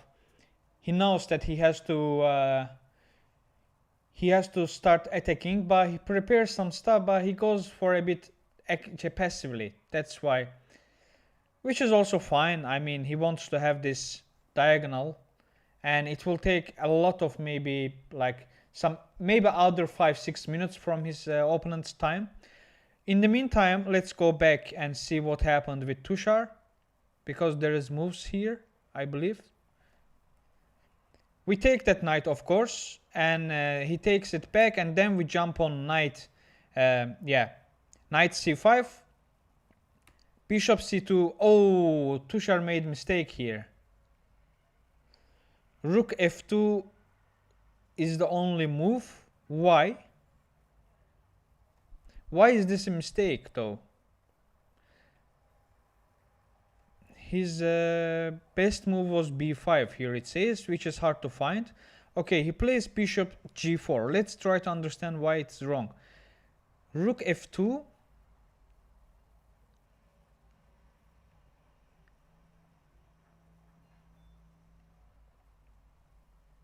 Rook f7. Doesn't work.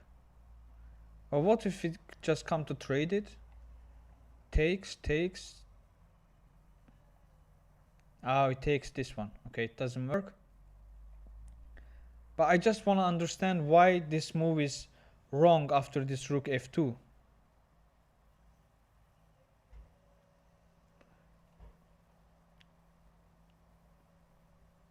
Our best move is rook f8. But if you don't want to play that rook f8,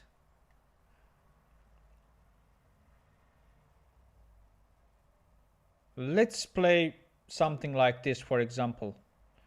Then he doubles his rooks and coming here, right? And we cannot play here, that's why. But what was gonna happen if we play b6 here? He can't play this rook f1 again. He can, right? This is again, is not possible. Ah, this is the idea. Okay. We have to play this b6 to put our bishop on a6 and to stop his rook doubling, which is actually hard to understand and see. You have to take your time and really consider a lot of things over there. And Tushar played super fast. Yeah. Now I understood. Okay, that's the reason. Wow. Okay. And his opponent thinks now. Oh, he missed it. He played b4 and knight jumps back on d7, of course. And now he doesn't have that anymore. Because after this rook f2, bishop h5, rook e f1, h6, something here. Maybe, yeah, something like that. Okay. Accuracies are exactly the same, 84.3 on Tushar's opponent, 84.1 on Tushar. Let's go back to Pietro's game though. Sound what? Sound dead?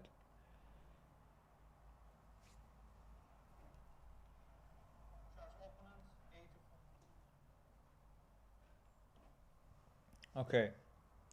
Let's go back to Pietro's game. Here we see some mistakes. After this queen c7, Pietro's opponent played knight h4. Again, we have to find this f5, man. We have to play this f5. That's the only good move, only winning move. Pietro has to see that idea. Instead of that knight h4, because he was kind of afraid of this stuff, he had to play bishop c3.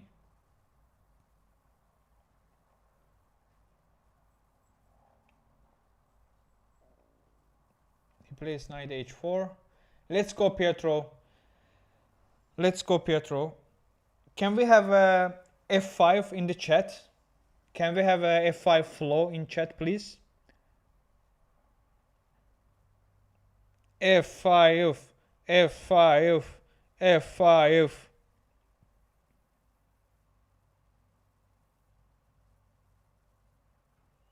Yeah, and when he was in his preparation, Tushar's accuracy was like 74 or something.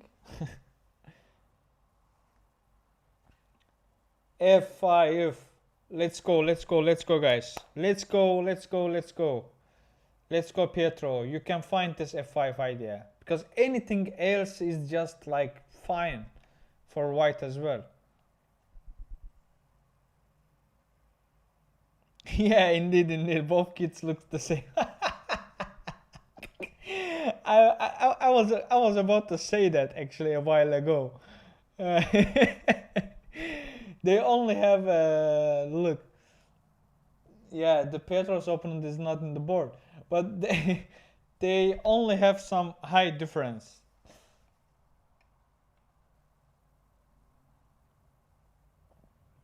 Let's go, Pietro. Let's go, Pietro.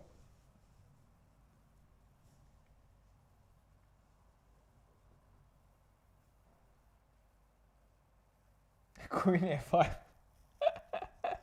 What's Queen a5, man? Ethan, my name is Inglap, and you can find my YouTube channel with the name that I have on the screen under me, Chess from A to Z. Thank you.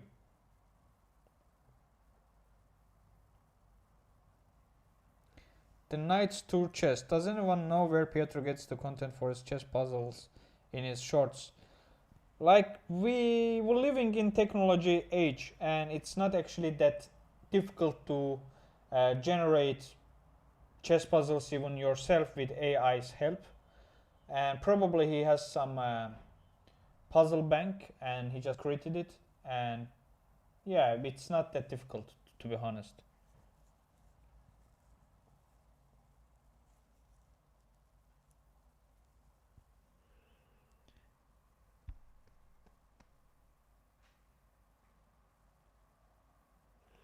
My chess level today, my chess level is 200, to be honest, because my mind is not there at all. I'm just giving analysis with engine lines, to be honest. Like, you know, we all have those days, sometimes just that day our brain doesn't work for chess. So today I'm 200 elo probably, but my FIDE rating is 1700, and my online chess rating is like, my peak rapid is 2127. So yeah, nothing really good, nothing really high level, just about to understanding what's going on about chess. But today, yeah, I'm not in my shape at all. I don't even see those b6 and bishop a6 ideas. Yeah, normally it's not so difficult to figure them out.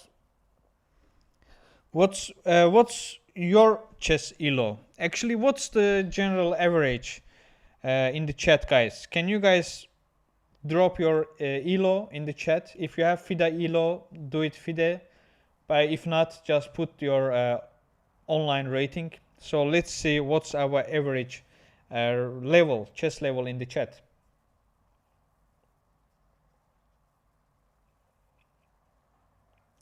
Yeah, Tushi and Pietro have identical time, but the important thing is to take advantage, to manage to be taking advantage of that time.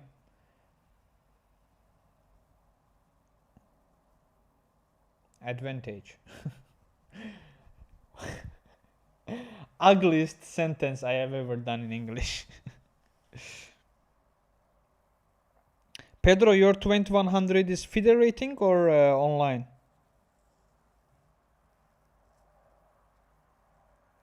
Shadow 7, okay, 1650 FIDE. Yeah, if you are around 1600, 1700 FIDE, probably your more or less like online rating is around 2000, 2100, something like that. I'm also there. 1100, 1907, 1164. Let's see what situation in Pietro's chat. 1600 FIDE, 1700 online.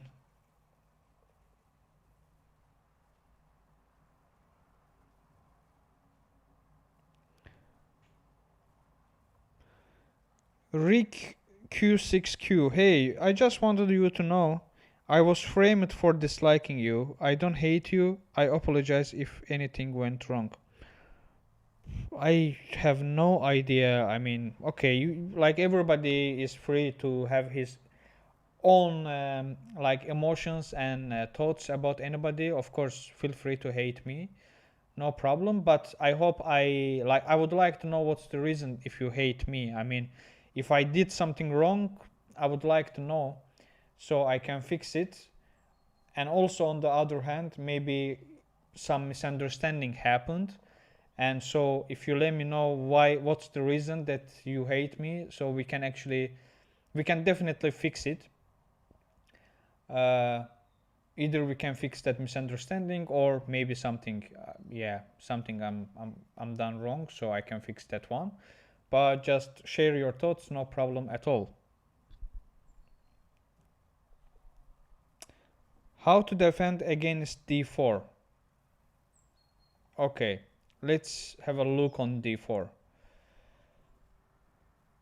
d4, where is d4? McQueen, you mean e4, but e4 is not good move. He's just taking that one. I didn't understand what you mean. How you mean generally d4? Ah, okay. You asking what to play against d4? Yeah, personally, I like to play aggressive against anything else beside of e4. So against d4 also, personally, I play Leningrad Dutch. Yeah, f5, knight f6, bishop g7, castling. Of course, I mean f5 g7, no, f5 g6, knight f6, bishop g7 and castling, and then d6, c6, and yeah, something like that. So that's what I like to play against d4. But for you, it depends on your level. I mean, to be able to play Dutch, Leningrad Dutch especially, you have to be aware of some stuff, because you're giving some weakness. You're giving really a weak diagonal to your opponent, and you have to be able to protect and avoid all the attacks from that diagonal, because you're giving, like when you play f5 and when you castle, this diagonal becomes totally open. That's why you should know what you're doing. But generally, I don't know.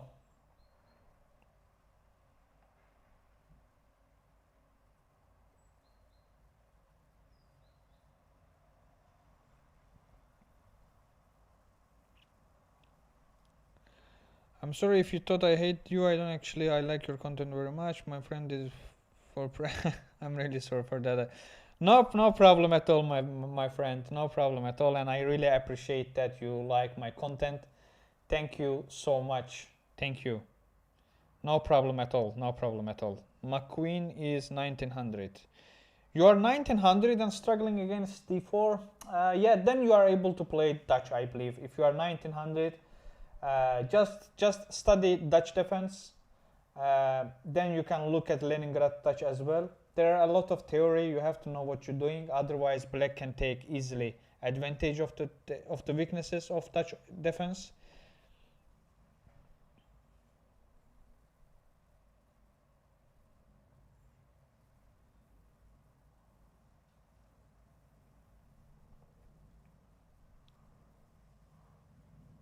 Okay, in Tushar's game, we have a move.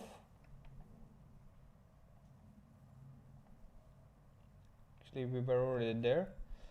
Yeah, after this knight d7, he just plays rook e4 and attacking on this bishop. Of course, we cannot play here. This rook is guarding that thing, and our only good move is bishop h5. anything else is totally losing the game. I mean, if you play h6, he immediately have this, of course, and so we have to actually move this bishop.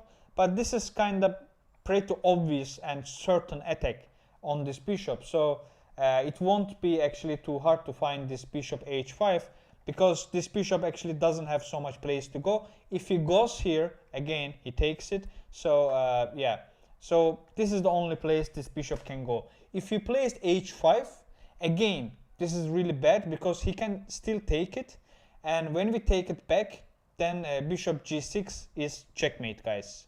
It's crazy idea. I hope he's not going to play this h5. Yes, okay. Tushar finds bishop h5, and now only good move for him is rook h4, and he finds it. Okay, and again, now only good move for us is bishop f7. If you play this, it's not good at all, because after takes, and this is hanging. So probably Tushar is going to find this bishop f7 as well. And in Pietro's game, again, Pietro is moving around with his queen. Pedro, I'm really happy for you that you found a school and you're teaching the kids. That's actually my dream as well. I want to, in the future, at the moment I'm living in the Netherlands, but in the future I'm just dreaming to move in South America, in Peru or some other countries, like and teach the kids chess voluntarily, like whom parents are not able to afford their chess career or to send them to chess school and etc. That's my dream as well, to teach kids chess.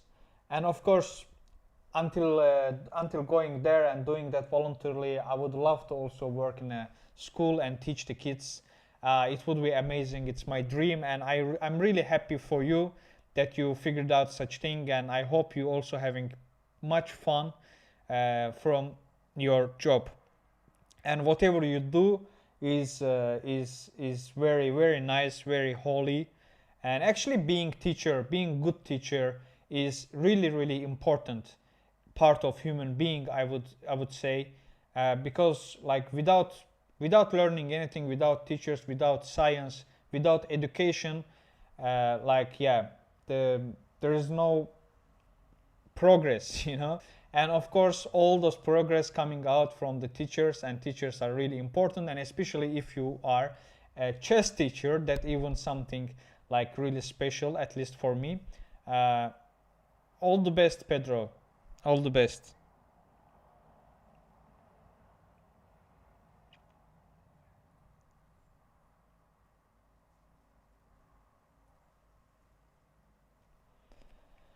So bishop f7. Bishop f7 had been found. Yeah, in Pietro's game, let's go to Pietro's game though. Unfortunately, Pietro played a bit passive, and instead of f5, he played queen e6, which is totally understandable, but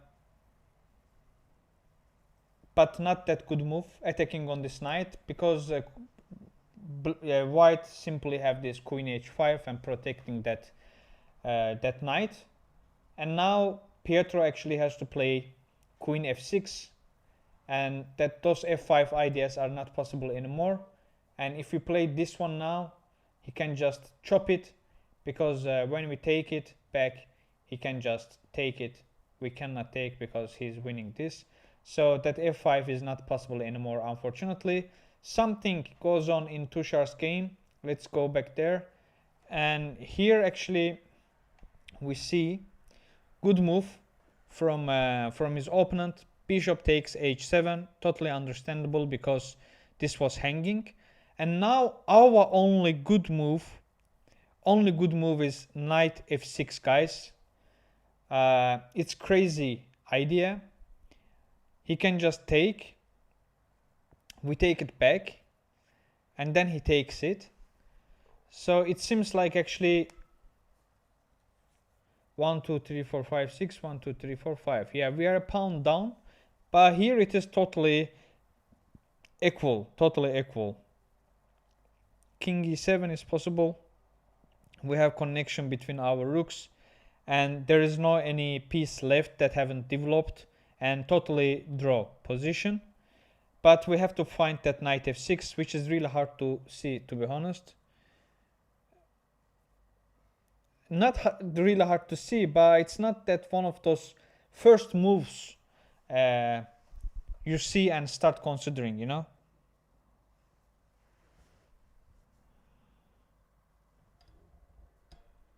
Yeah, I do read chat. What's going on?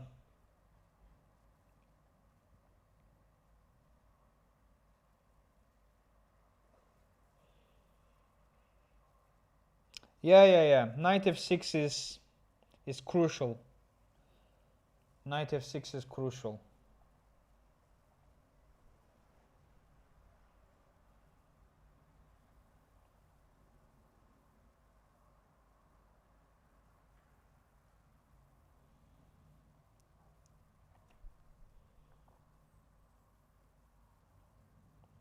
Yeah, exactly, with a hard continuation.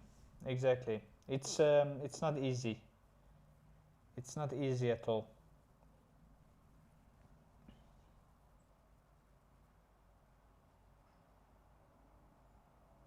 Tell me why to conquer 7th rank.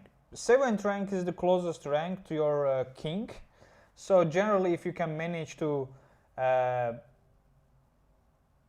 manage to conquer 7th rank, that means you are already really close to the enemy king, and you are about to launch some attack. Of course, it depends on position, but generally, yeah, being able to land in 7th rank is good stuff. In Pietro's game, we see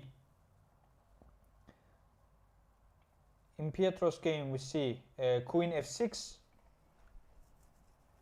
which was best move and not so hard to see. But here actually it became kinda easy to play for white.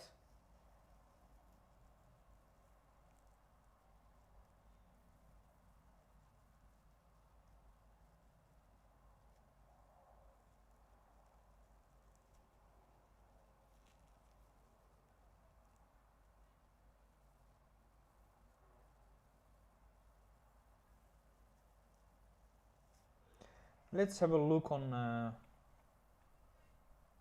Tushar's game. Let's analyze it. I see you guys analyzing in the chat, so let's actually we also analyze. So bishop f6, okay. After bishop f6, he can take it with rook as well. Then we take it. He takes it and attacking on this rook, okay. Now we have to play rook f8 to protect it, and then he plays bishop g7. So eventually we actually have to give this rook away. And here our move is a5 or rook g8. He takes, we take, and it's equal here because he also gave his rook away. But it's kind of slightly better for white. But instead, if he takes it back with bishop, we take it back. Yes, we take it back, and then he just takes it. And now he doesn't have that bishop, but he kept the rooks on the board. And here we have to play king e7. Something like this. a5 is a bit interesting. We can take this pawn back. Then bishop b1. Takes, and it's just equal. It's just equal. g3. But if you play something else, for example, what can be rook f8. Why this? Oh, in Pietro's game, there is a blunder, guys. There is blunder. Finally. Rook e3 is blunder. Why? Because this e4 idea. After e4 idea, if you take it this way, then we have this one. We take this rook. This is hanging over here. So actually, after this rook e4, he has to play something like this to keep that rook on the board. Then we just take this bishop. We're winning a piece. But Pietro has to find this e4 idea. g6 also is possible first, but it's not that good, not as good as e4 idea. So let's go, Pietro. You have to find this e4. It's crazy, crazy, crazy. You cannot miss it.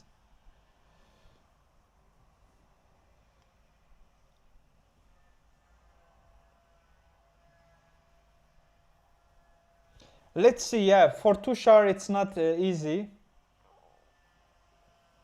But for now there is no any move in Tushar's game. When there is something, I will go there back. And now I just want to stay on Pietro's game for now.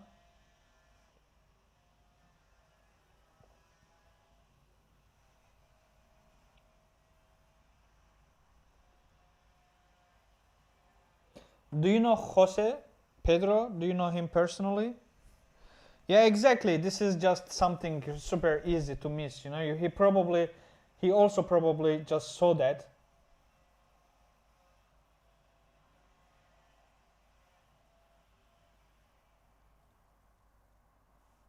Yeah, exactly. E4 is pretty easy to find. Let's see if he will. And he plays e4. And he plays e4. Here we go. Here we go. And unfortunately, I'm sorry for his opponent. I'm sorry for his opponent. He finds e4, and that's a winning move for Pietro.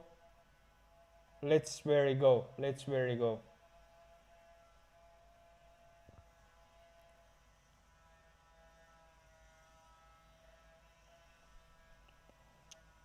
Ah, okay, okay. Place your against your students. Okay.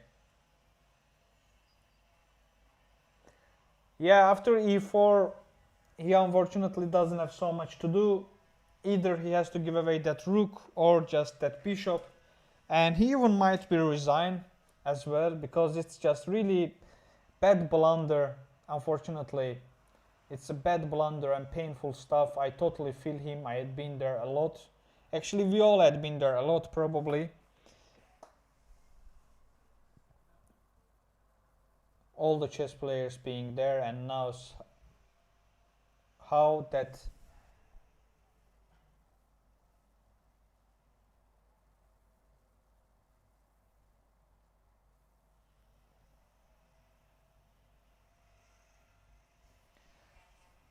By the way, I need to fix something. Just a second. I see he just played it. I mean, maybe here. Pietro now goes to play e4. Yes, now he played it. And and and Jose is going to see that now. I'm watching his reaction. I'm watching his reaction, how he's going to react on it. How he's going to react on it, let's see. Wait.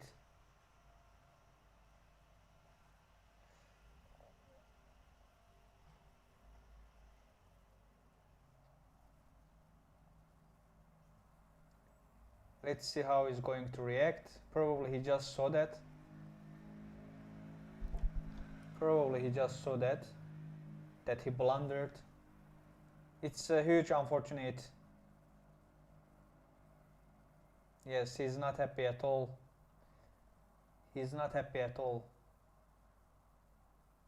And Pietro knows it's over. He's looking around. Jose is too sad. I'm sorry for this young kid.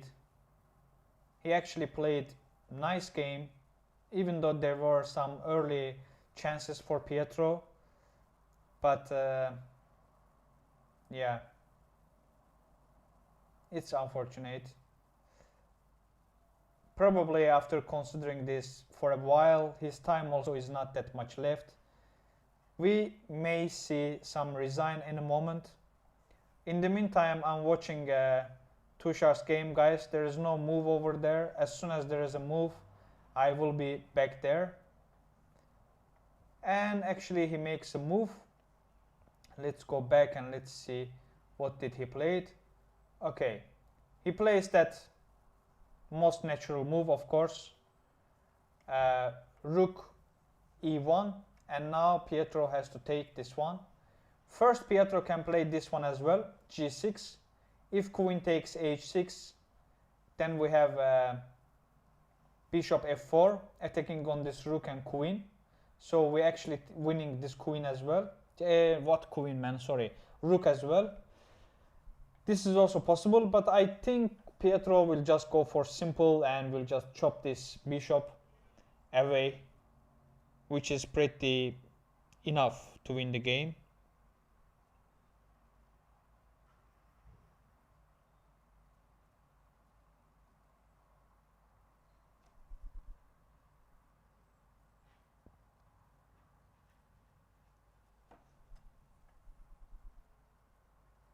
Pietro is thinking. Pietro wants to make that sure he doesn't miss anything.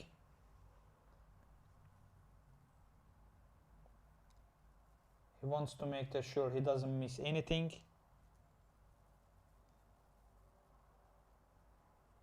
Probably after taking bishop, Jose may resign. That's also best for himself too. I mean, because he doesn't have so much time left, and it's super early actually in the game. They made only 18 moves, and he still has to make 22 more accurate moves in this totally lost position. Yeah, realistically it doesn't look like possible. So maybe he will just resign and keep his energy, his time to recover himself for tomorrow, for next game. It's really hard to decide in this type of long tournaments. Oh, Tushar makes mistake, guys. Tushar makes blunder. Tushar blunders. Tushar blunders. Oi, oi, oi, oi, oi, oi, oi. Oi, oi, oi, oi, oi. Mamma mia. Bishop d3 is winning the game. Bishop d3 is winning the game, guys. Because after here, if you take this bishop, there is this bishop b5. Bishop b5. If you take, he just takes. When you take, he takes it back with check again. You have this knight d7 only, nowhere else to go with your king. And then bishop takes this rook, and it's totally winning for white. Totally winning for white. Black's position is collapsed down. It's crazy, crazy. This knight is pinned here. Probably whatever he's going to play, let's say this, he's just if he doesn't chop it. No, actually we cannot play that. He takes the rook. Let's say if we play here, he just chopped this knight away, and when we take it, this is hanging, guys. Unfortunately, Tushar missed this idea, but let's see actually if his opponent is going to see that idea. This it's not also easy to see bishop d3 and bishop b5 check. It's not that easy continuation as either, but let's see.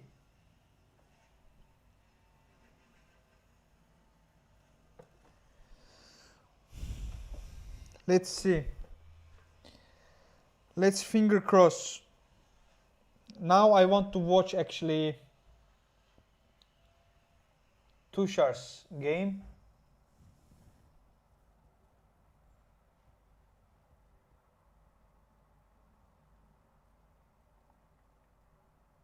Where is this? Let's go there. The live feed was a bit... He just made it, right? He just made that knight move.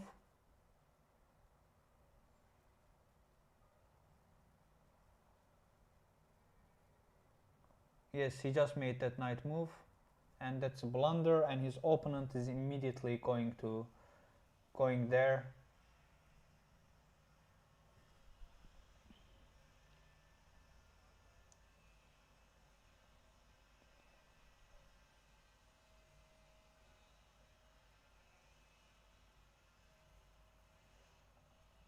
Wait a second, what happened?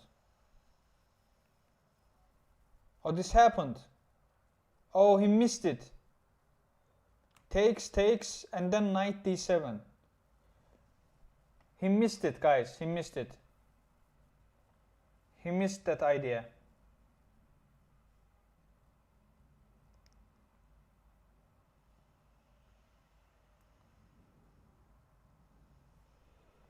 Bishop c2 wasn't same. Oh, yeah, wait. Bishop c2, let me see. Why bishop c2 wasn't work?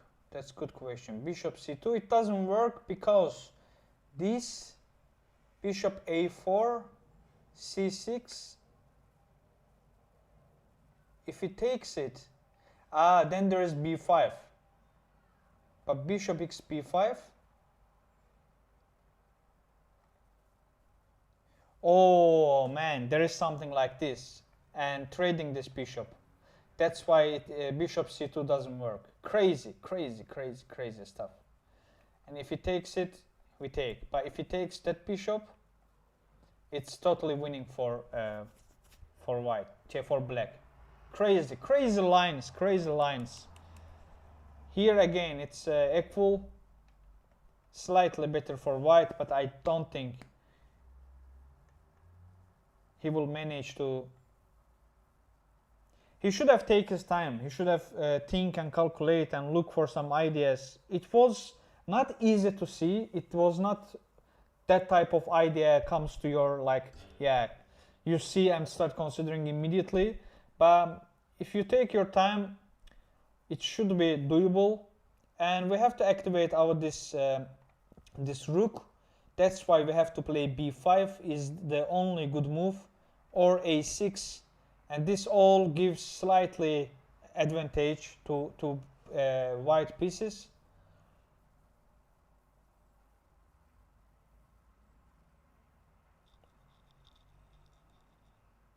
Yeah. b5 was crazy move. It's hard to see, really hard to see in your imagination. It's for us. It's easy because we have engine and we just scrolling the moves, but behind the board, it's not easy, to be honest. It's not easy.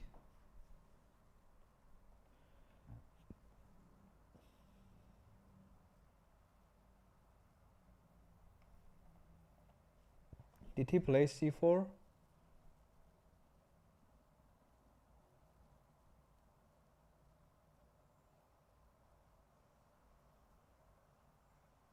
Yes, now he played c4, okay. Now Tushy thinks again. And Pietro didn't make a move yet. Let's go back to double. Pietro didn't make a move yet. He's just thinking. Maybe he's actually considering this g6 idea. My FIDE rating is 1700. Online rating is something around 21.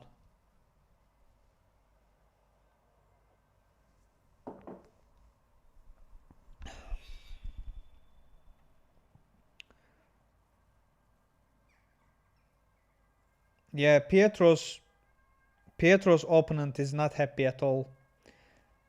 He's just looking around. He's too sad. He knows it's over. It's all matter of time. It's all about time. Pietro is going to deliver that accurate move. And in Tushar's game, Tushar is thinking. His opponent seems a bit excited. Let's see when go closer.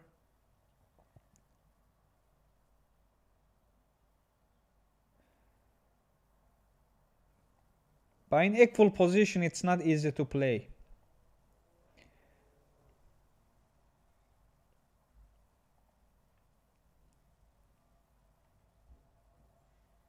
What? Wait a second. Pietro played queen g5. Okay, but if he takes it, you take, okay, I understand actually. You're taking that back with attacking on this knight, meanwhile you're still attacking on this bishop. It's fine, but you kind of giving white some counter ideas, no? Now he still has those bishops on the double bishops on the board, and he got control of this line. He has this threat. I mean, was that necessary? Was that necessary to play this queen g5 and go for this line? I don't think. It made things a bit more complicated. Okay, it might be winning, but there was way easy win, you know?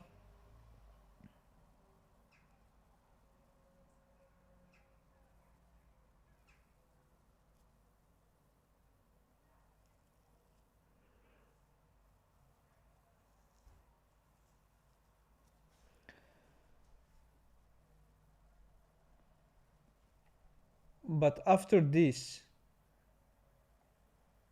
rook f3 is still fine, man.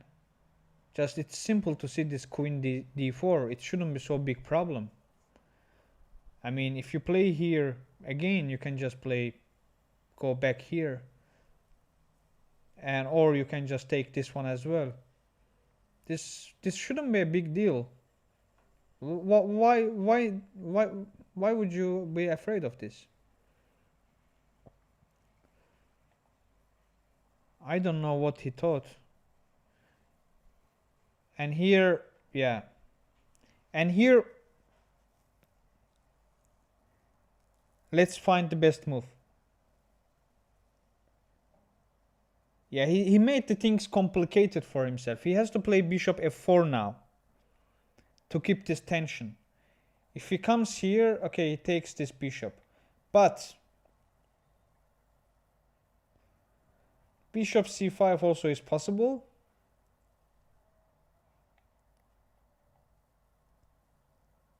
Again, this is hanging.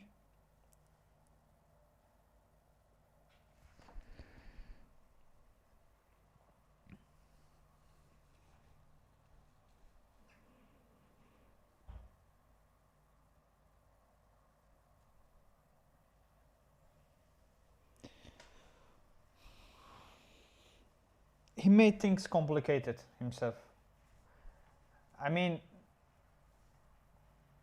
take rook f1 here, you just take it. And then what actually? What can happen here? Bishop h6, okay.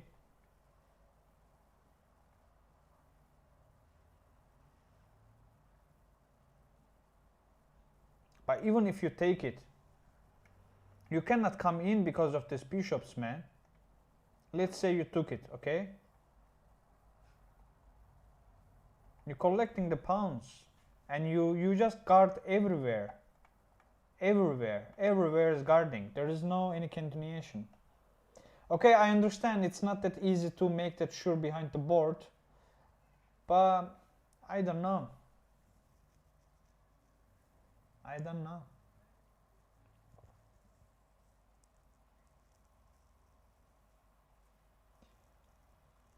Now Pietro needs to figure out some stuff. Oh, he took the queen. Yeah, actually it's fine, because when he takes it, now we have this bishop f4. But when he goes there, then we have this one, right? Bishop f4, rook e2. Oh, this is not winning. No, wait. What's the move here? Takes.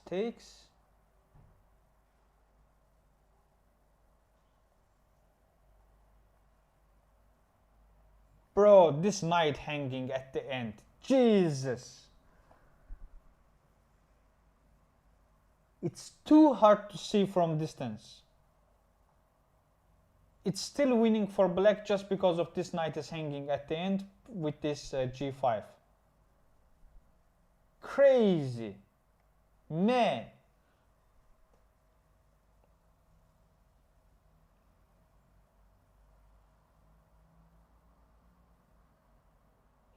I don't know. It's also about yeah, playing style. That's not probably my style. I would have go for.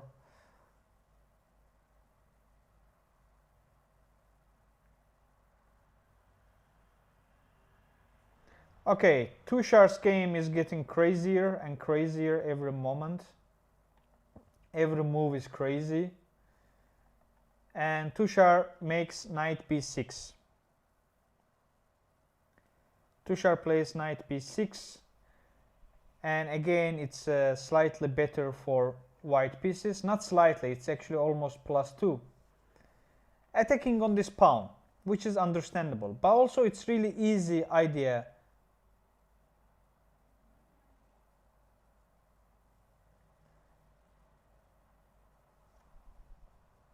Just a second.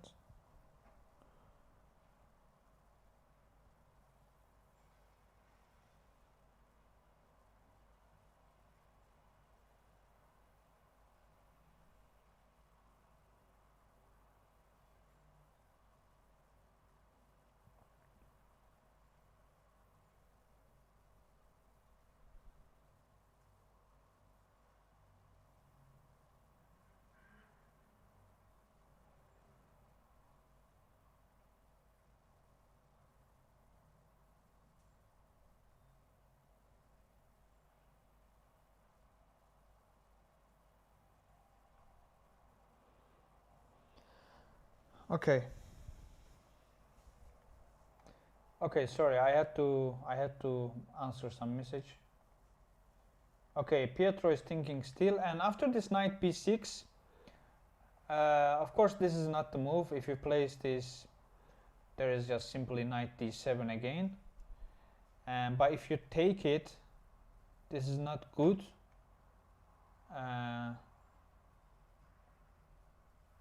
You can say this is hanging, but he doesn't take that back probably. So if you take it this way, still he doesn't have to take it. He just has to give a check, and he has to keep the bishops on the board. Check, and this is kind of winning for f6, king c6, and this knight is hanging at the end. So he has to play bishop f5.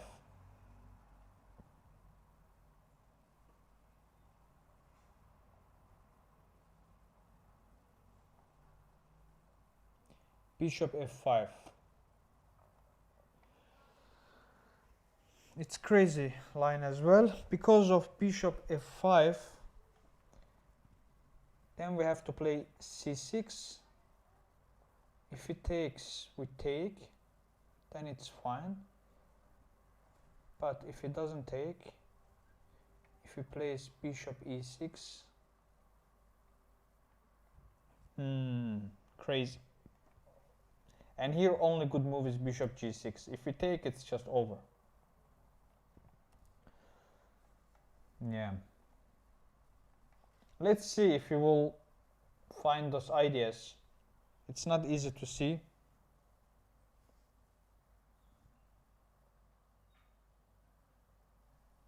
Exactly. It's really hard to play with black piece in this position. White has really, and white plays actually. Wait a second. Actually, why do I feel sorry? I don't know. I don't feel sorry. Just, I mean, it's not about unfortunate or sorry. It's just like how this guy missed that much stuff. And yeah, here again Tushar has only one good move, knight d7. And in Pietro's game, let's go back to Pietro's game. The moves are coming from there.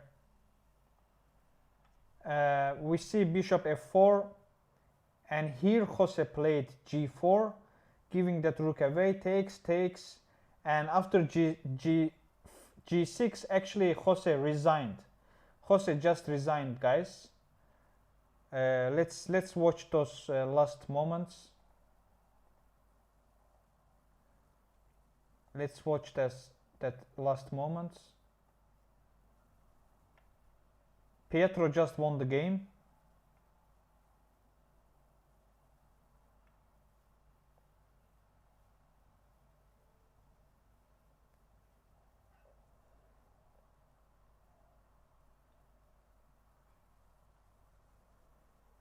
The feed comes a bit late, of course.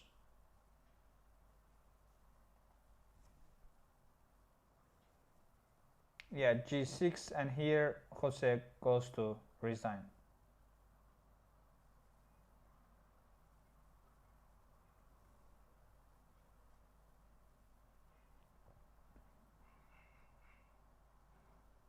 Okay, congrats to Pietro, and let's have a quick look on Pietro's game, what actually happened in the game. And here, let's pull it down. Let's actually see what happened there.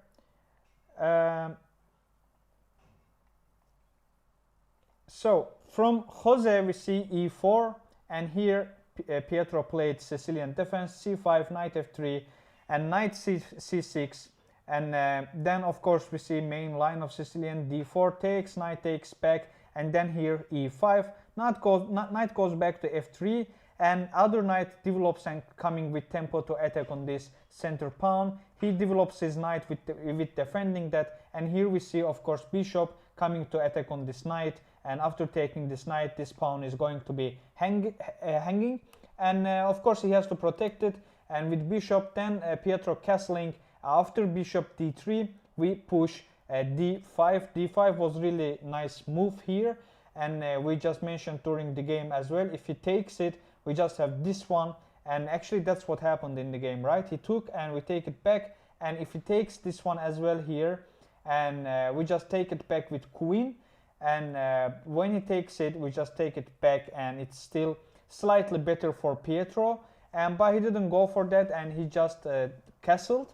We take that knight. If he takes it back, this bishop, we take that bishop as well, and eventually this becomes double pawn. That's why Jose decided not to take it back with bishop, to keep instead keeping this double bishops on the board and taking that knight back with b pawn and pushing that bishop back. Here best move was bishop e7, was avoiding this knight and bishop ideas on g5 square, but instead Pietro made bishop d6, which was also pretty fine, and supporting this bishop pawn in the center.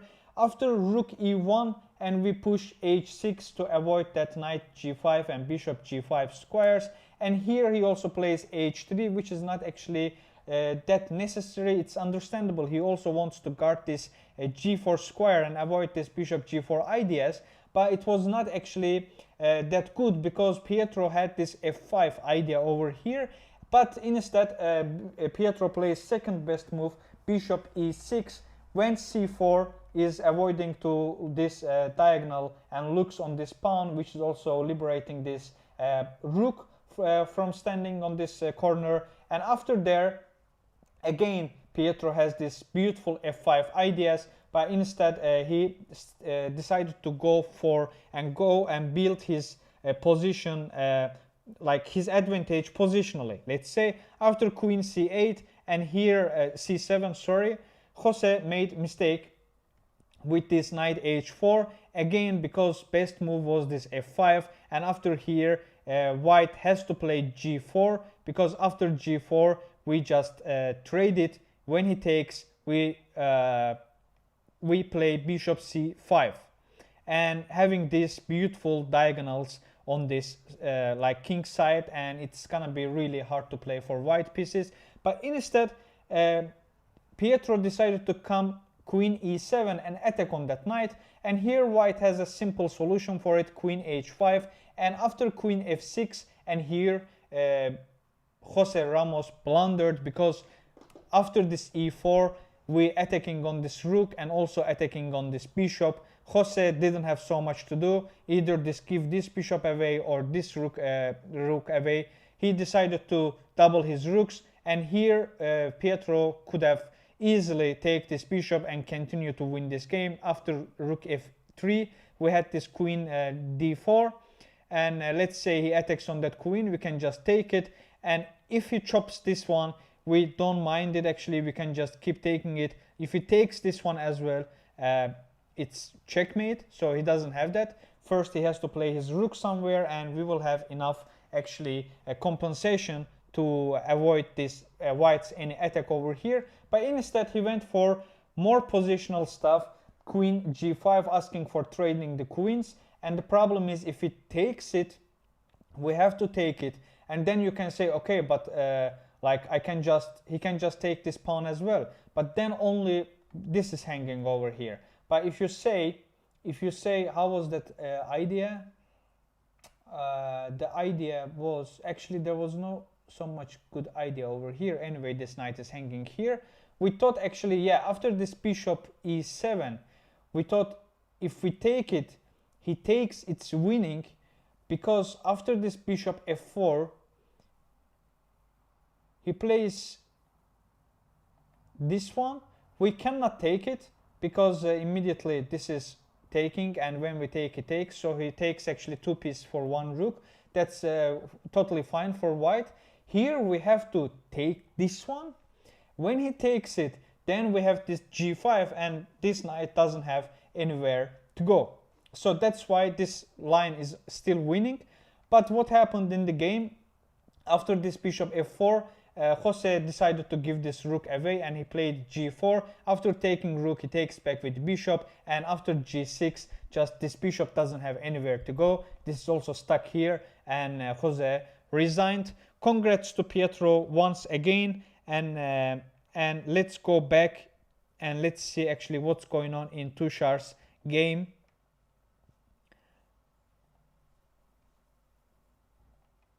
Okay, last time after this c5, Tushar found this only good move, knight d7. He takes that d pawn, we take it back, and he comes to stay and take the control of this open line on this c field. It's gonna be a long game, I feel like it's not that easy to make a mistake, I would say, in this position.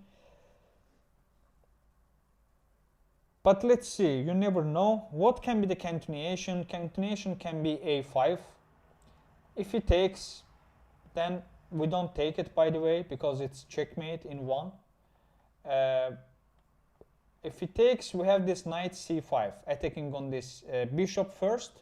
When this bishop goes like something, let's say f3, then we take this pawn, because now there is no this rook c8 anymore, and practically maybe might be better for black, but I don't know. And after rook, yeah, actually Tushar finds that a5 idea. Probably he will take it. Let's see.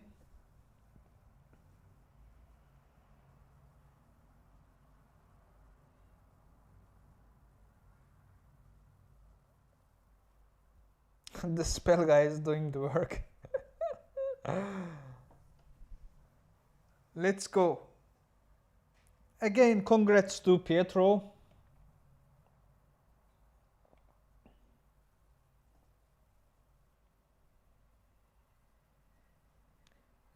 He managed to beat his opponent end of 3 hours.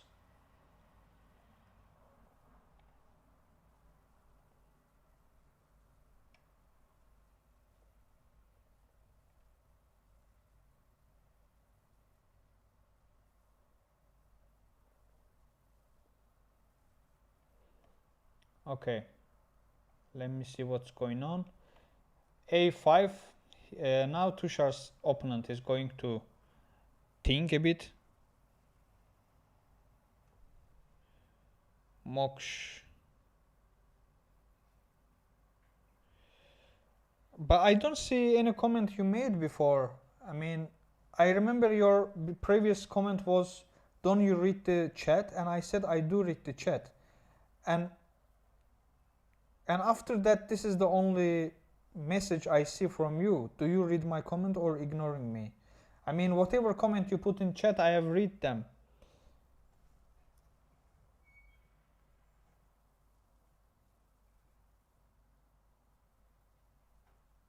Why would I ignore you?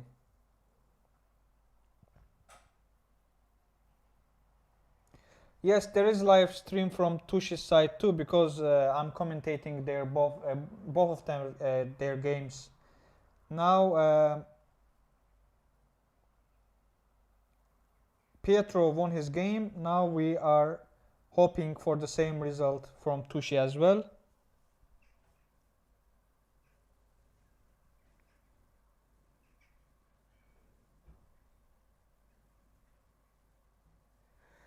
Yeah. Those deliver stuff is always.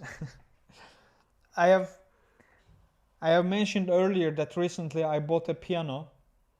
It's not that huge classical piano, of course, and not those like half ton weight one. No, it's electronical. It's just around like in total with all installation and its chair and etc. It was like around 10 kilo, and I was expecting that will come to my house, and they delivered it somewhere like warehouse where was like 2 kilometers away from my place, so I had to go there and pick it myself and come. Yeah, it's just always crazy. Okay, in Tushar's game there are some moves. After a5 he played a3, which was best move, takes back, and I feel like they are going to agree draw soon. That's the feeling I have. No, unfortunately I can't, because it's electro guitar and I have to install uh, a lot of things for it, and also I'm not really good guitar player. I'm just trying to learn it when I have a time, but I appreciate your your willing.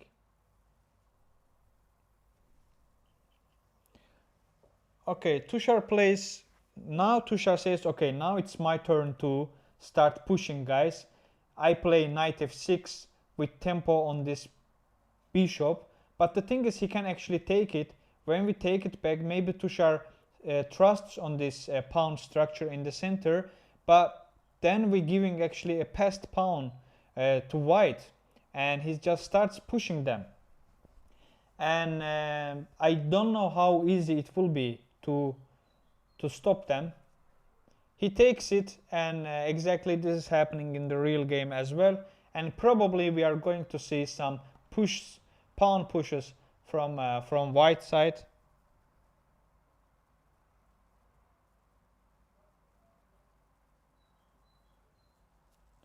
Okay, rook c7.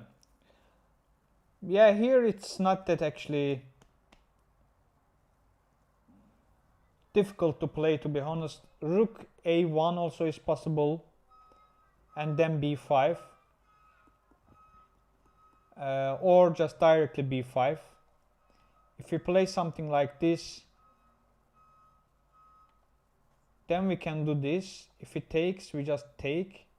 If it takes, rook a1, king f2, rook a2 check, king e3, and then we take this pawn as well with bishop. So, and it's totally equal. But let's see, everything can happen. Yeah, rook c7 is a bit unpleasant, like you have to figure out things.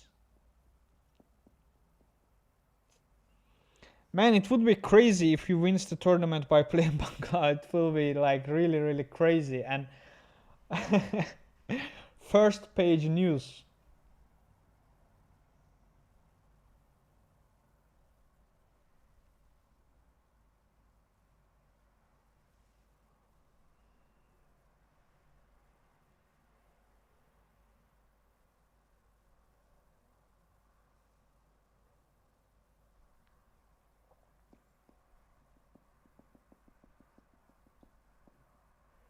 Yeah, f5 is probably is not that hard to see for Tushar as well, if he's gonna reach that position. f5 is important to get this one. Actually, I think when he played this knight f6, he calculated this line, and he also calculated this f5 as well, because he said, okay, maybe you're gonna have this passed pawns over here, but after f5 I take it, I also gonna have these passed pawns in the center. So you also will have to find the ways to stop my passed pawns. Okay, here we see rook a1, king f2, and rook a2 is possible, or rook a4. Oh, he plays rook d1, attacking on this pawn. He says simply, if you take it, I also take this pawn. If you take, I just take. And now I have super strong pawn chain in the center, but white also has passed pawns on both sides. And the problem is actually the white practically, it won't be so difficult to stop these pawns because of his king is also in the center, is pretty like close. And but it might be some challenge to find accurate way to stop this both side pawns after trading this bishop as well. So let's see.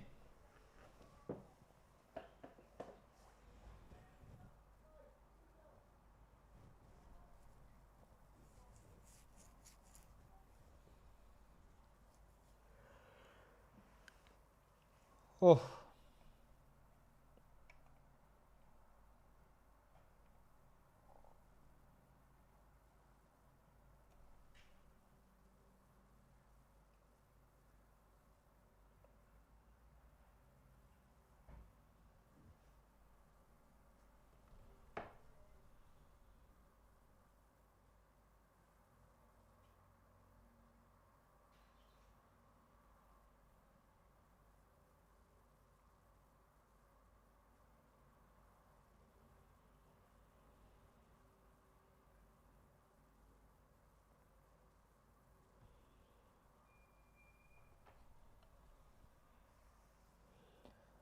he is thinking. Let's watch them a bit.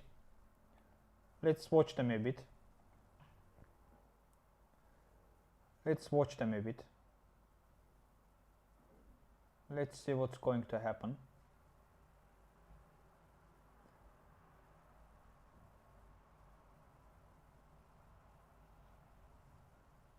There is not so much to do.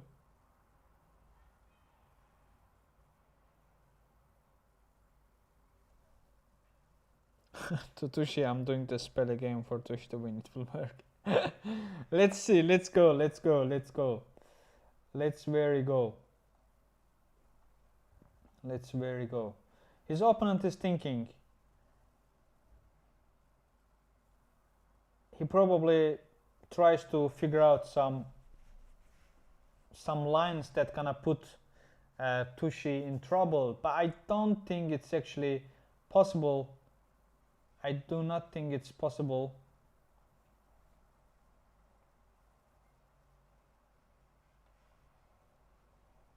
I don't think it's possible. I can actually use this section for big stuff like this.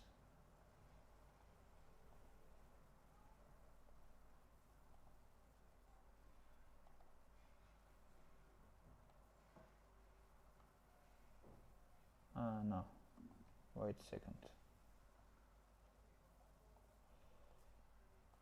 Okay, we can use this one like this and this one like this with the board. Let's go. He's still thinking. I want to watch them, to be honest. I want to watch them. Let's watch them a bit.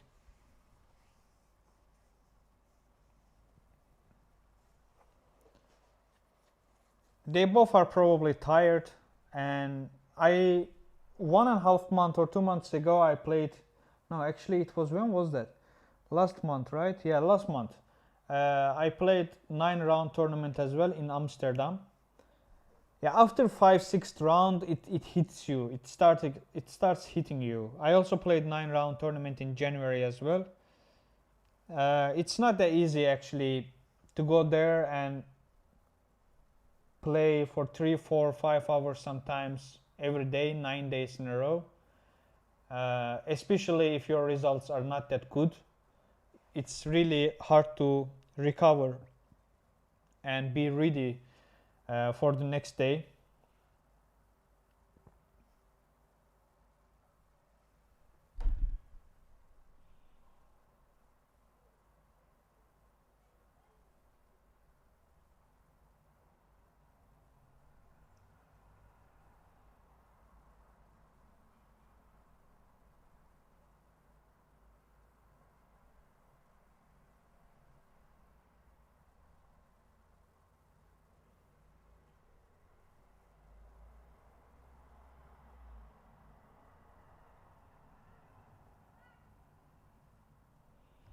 Okay,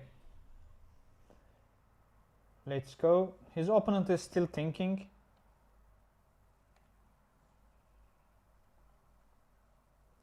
And he has only 7 minutes left, but they already made 37 moves, so after 3 moves they are going to get 30 more minutes, if I know correctly.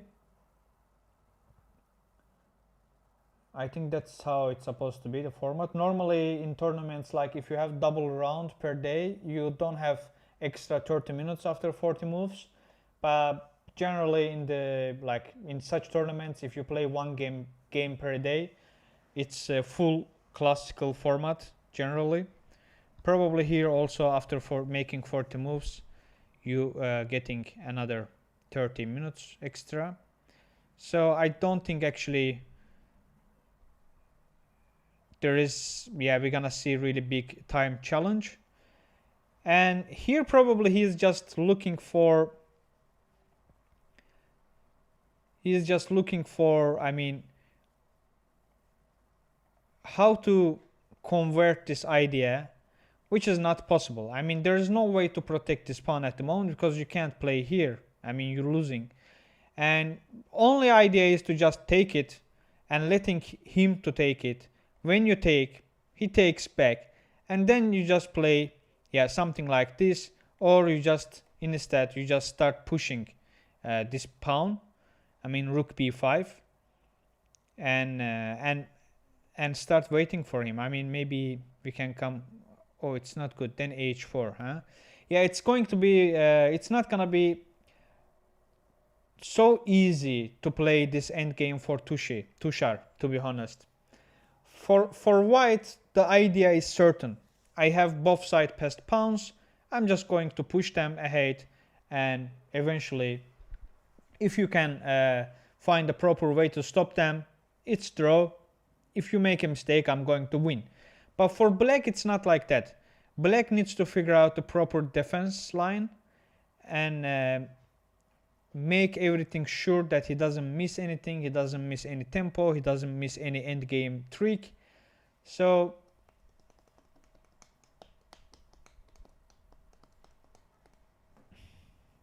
why the opponent not making moves? Because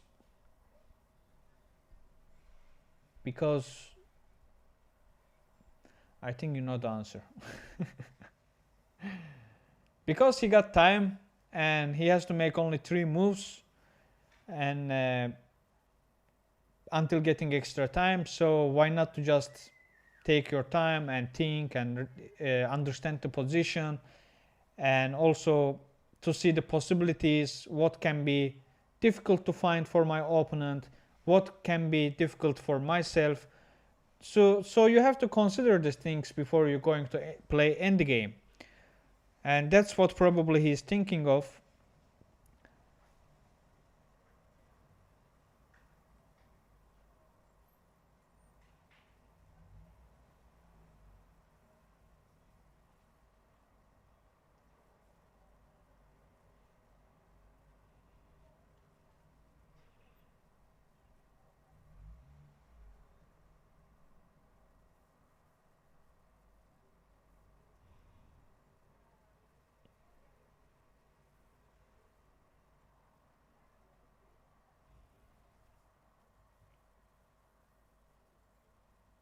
Wrong cloud master.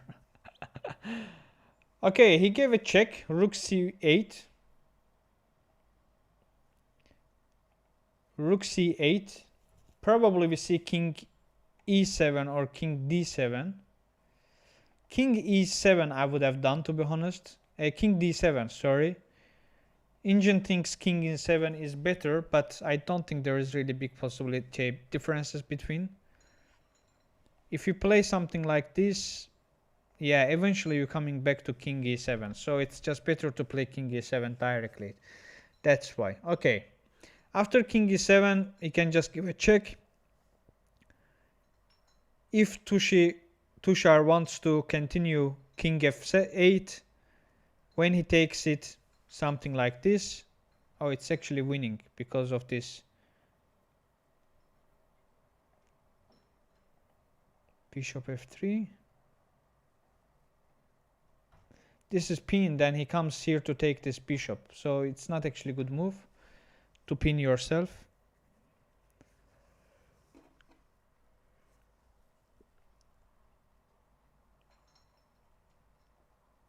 Now Tushar thinks.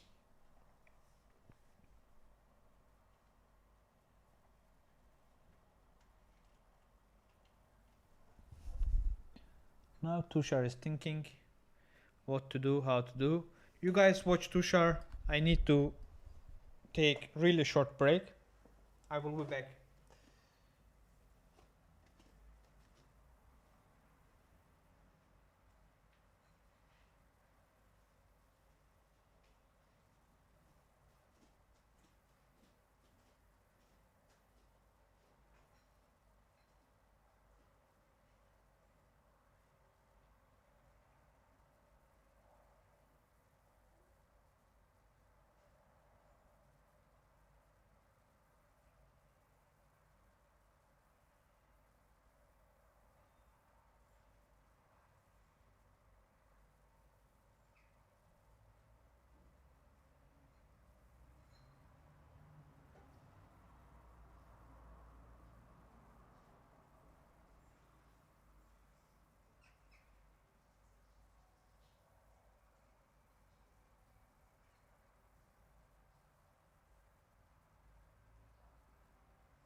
Okay, Tushar is still thinking.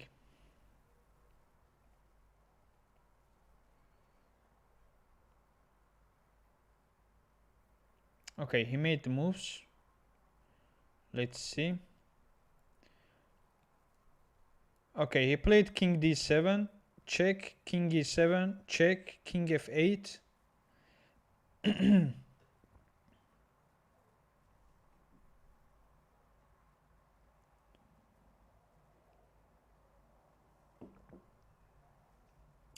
It's not easy to play for black.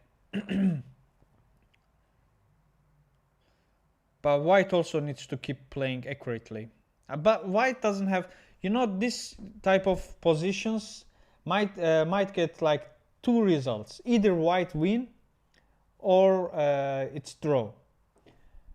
So I don't see any risk for white. That's why white keeps pushing.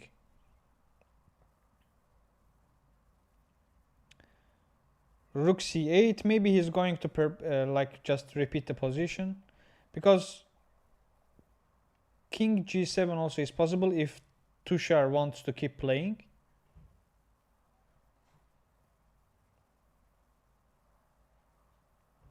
And they already get those Tushar's opponent already get the extra 30 minutes, and after making one more move, Tushar also is going to get extra 30 minutes.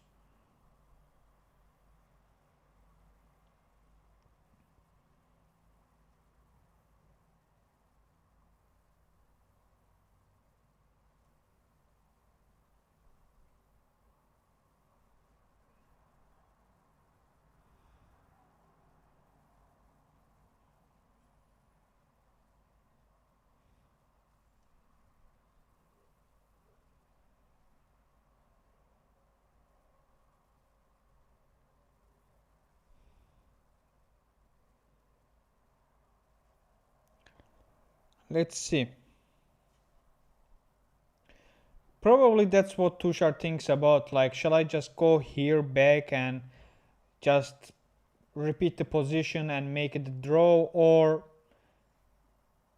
do I have to go this side and keep pushing and trying to win?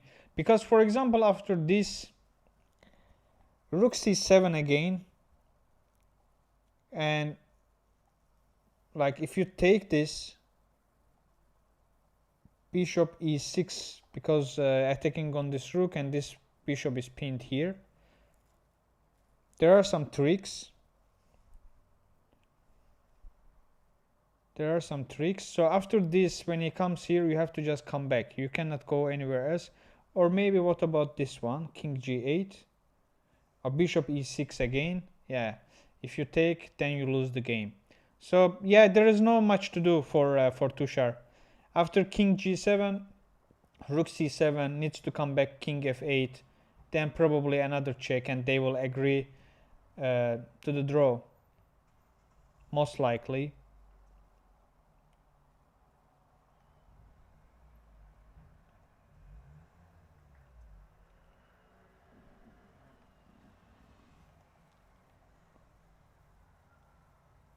Most likely.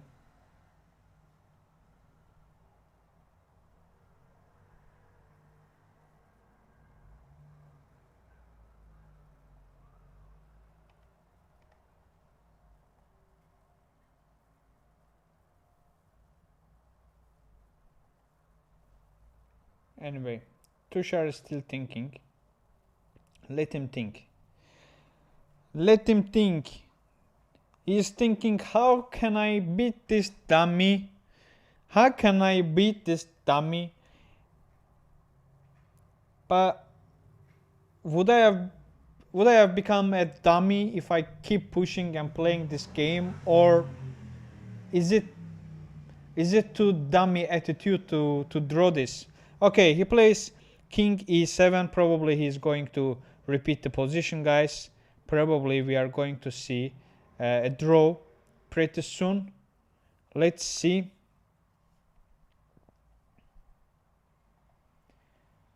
Yeah, rook c7 again. Rook c7 check. Let me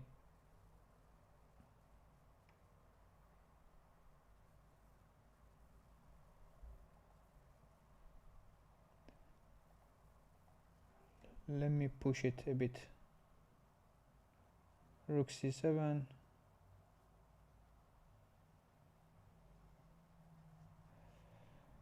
Okay, it seems like the guy is just totally okay for a draw. He is also trying to have eye contact, but Tushar is still waiting, still thinking, still looking for some ideas.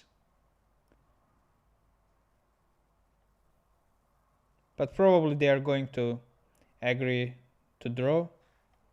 The guy is looking at the screen. He's also kind of asking us, yo, what this guy thinking of? Yo, isn't it time to go home? No, dummy, no. Let me see, dummy. Come on, man, come on, it's a draw. I know it's a draw, dummy, but let me see.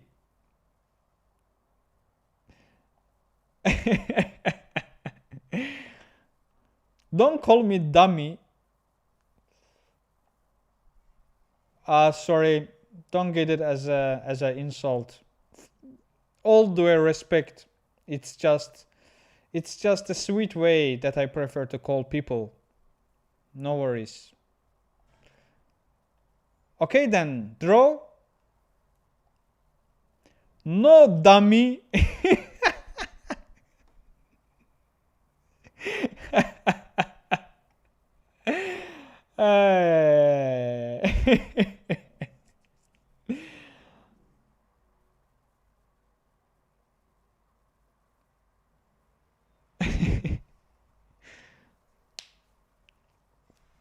Okay, he made a move.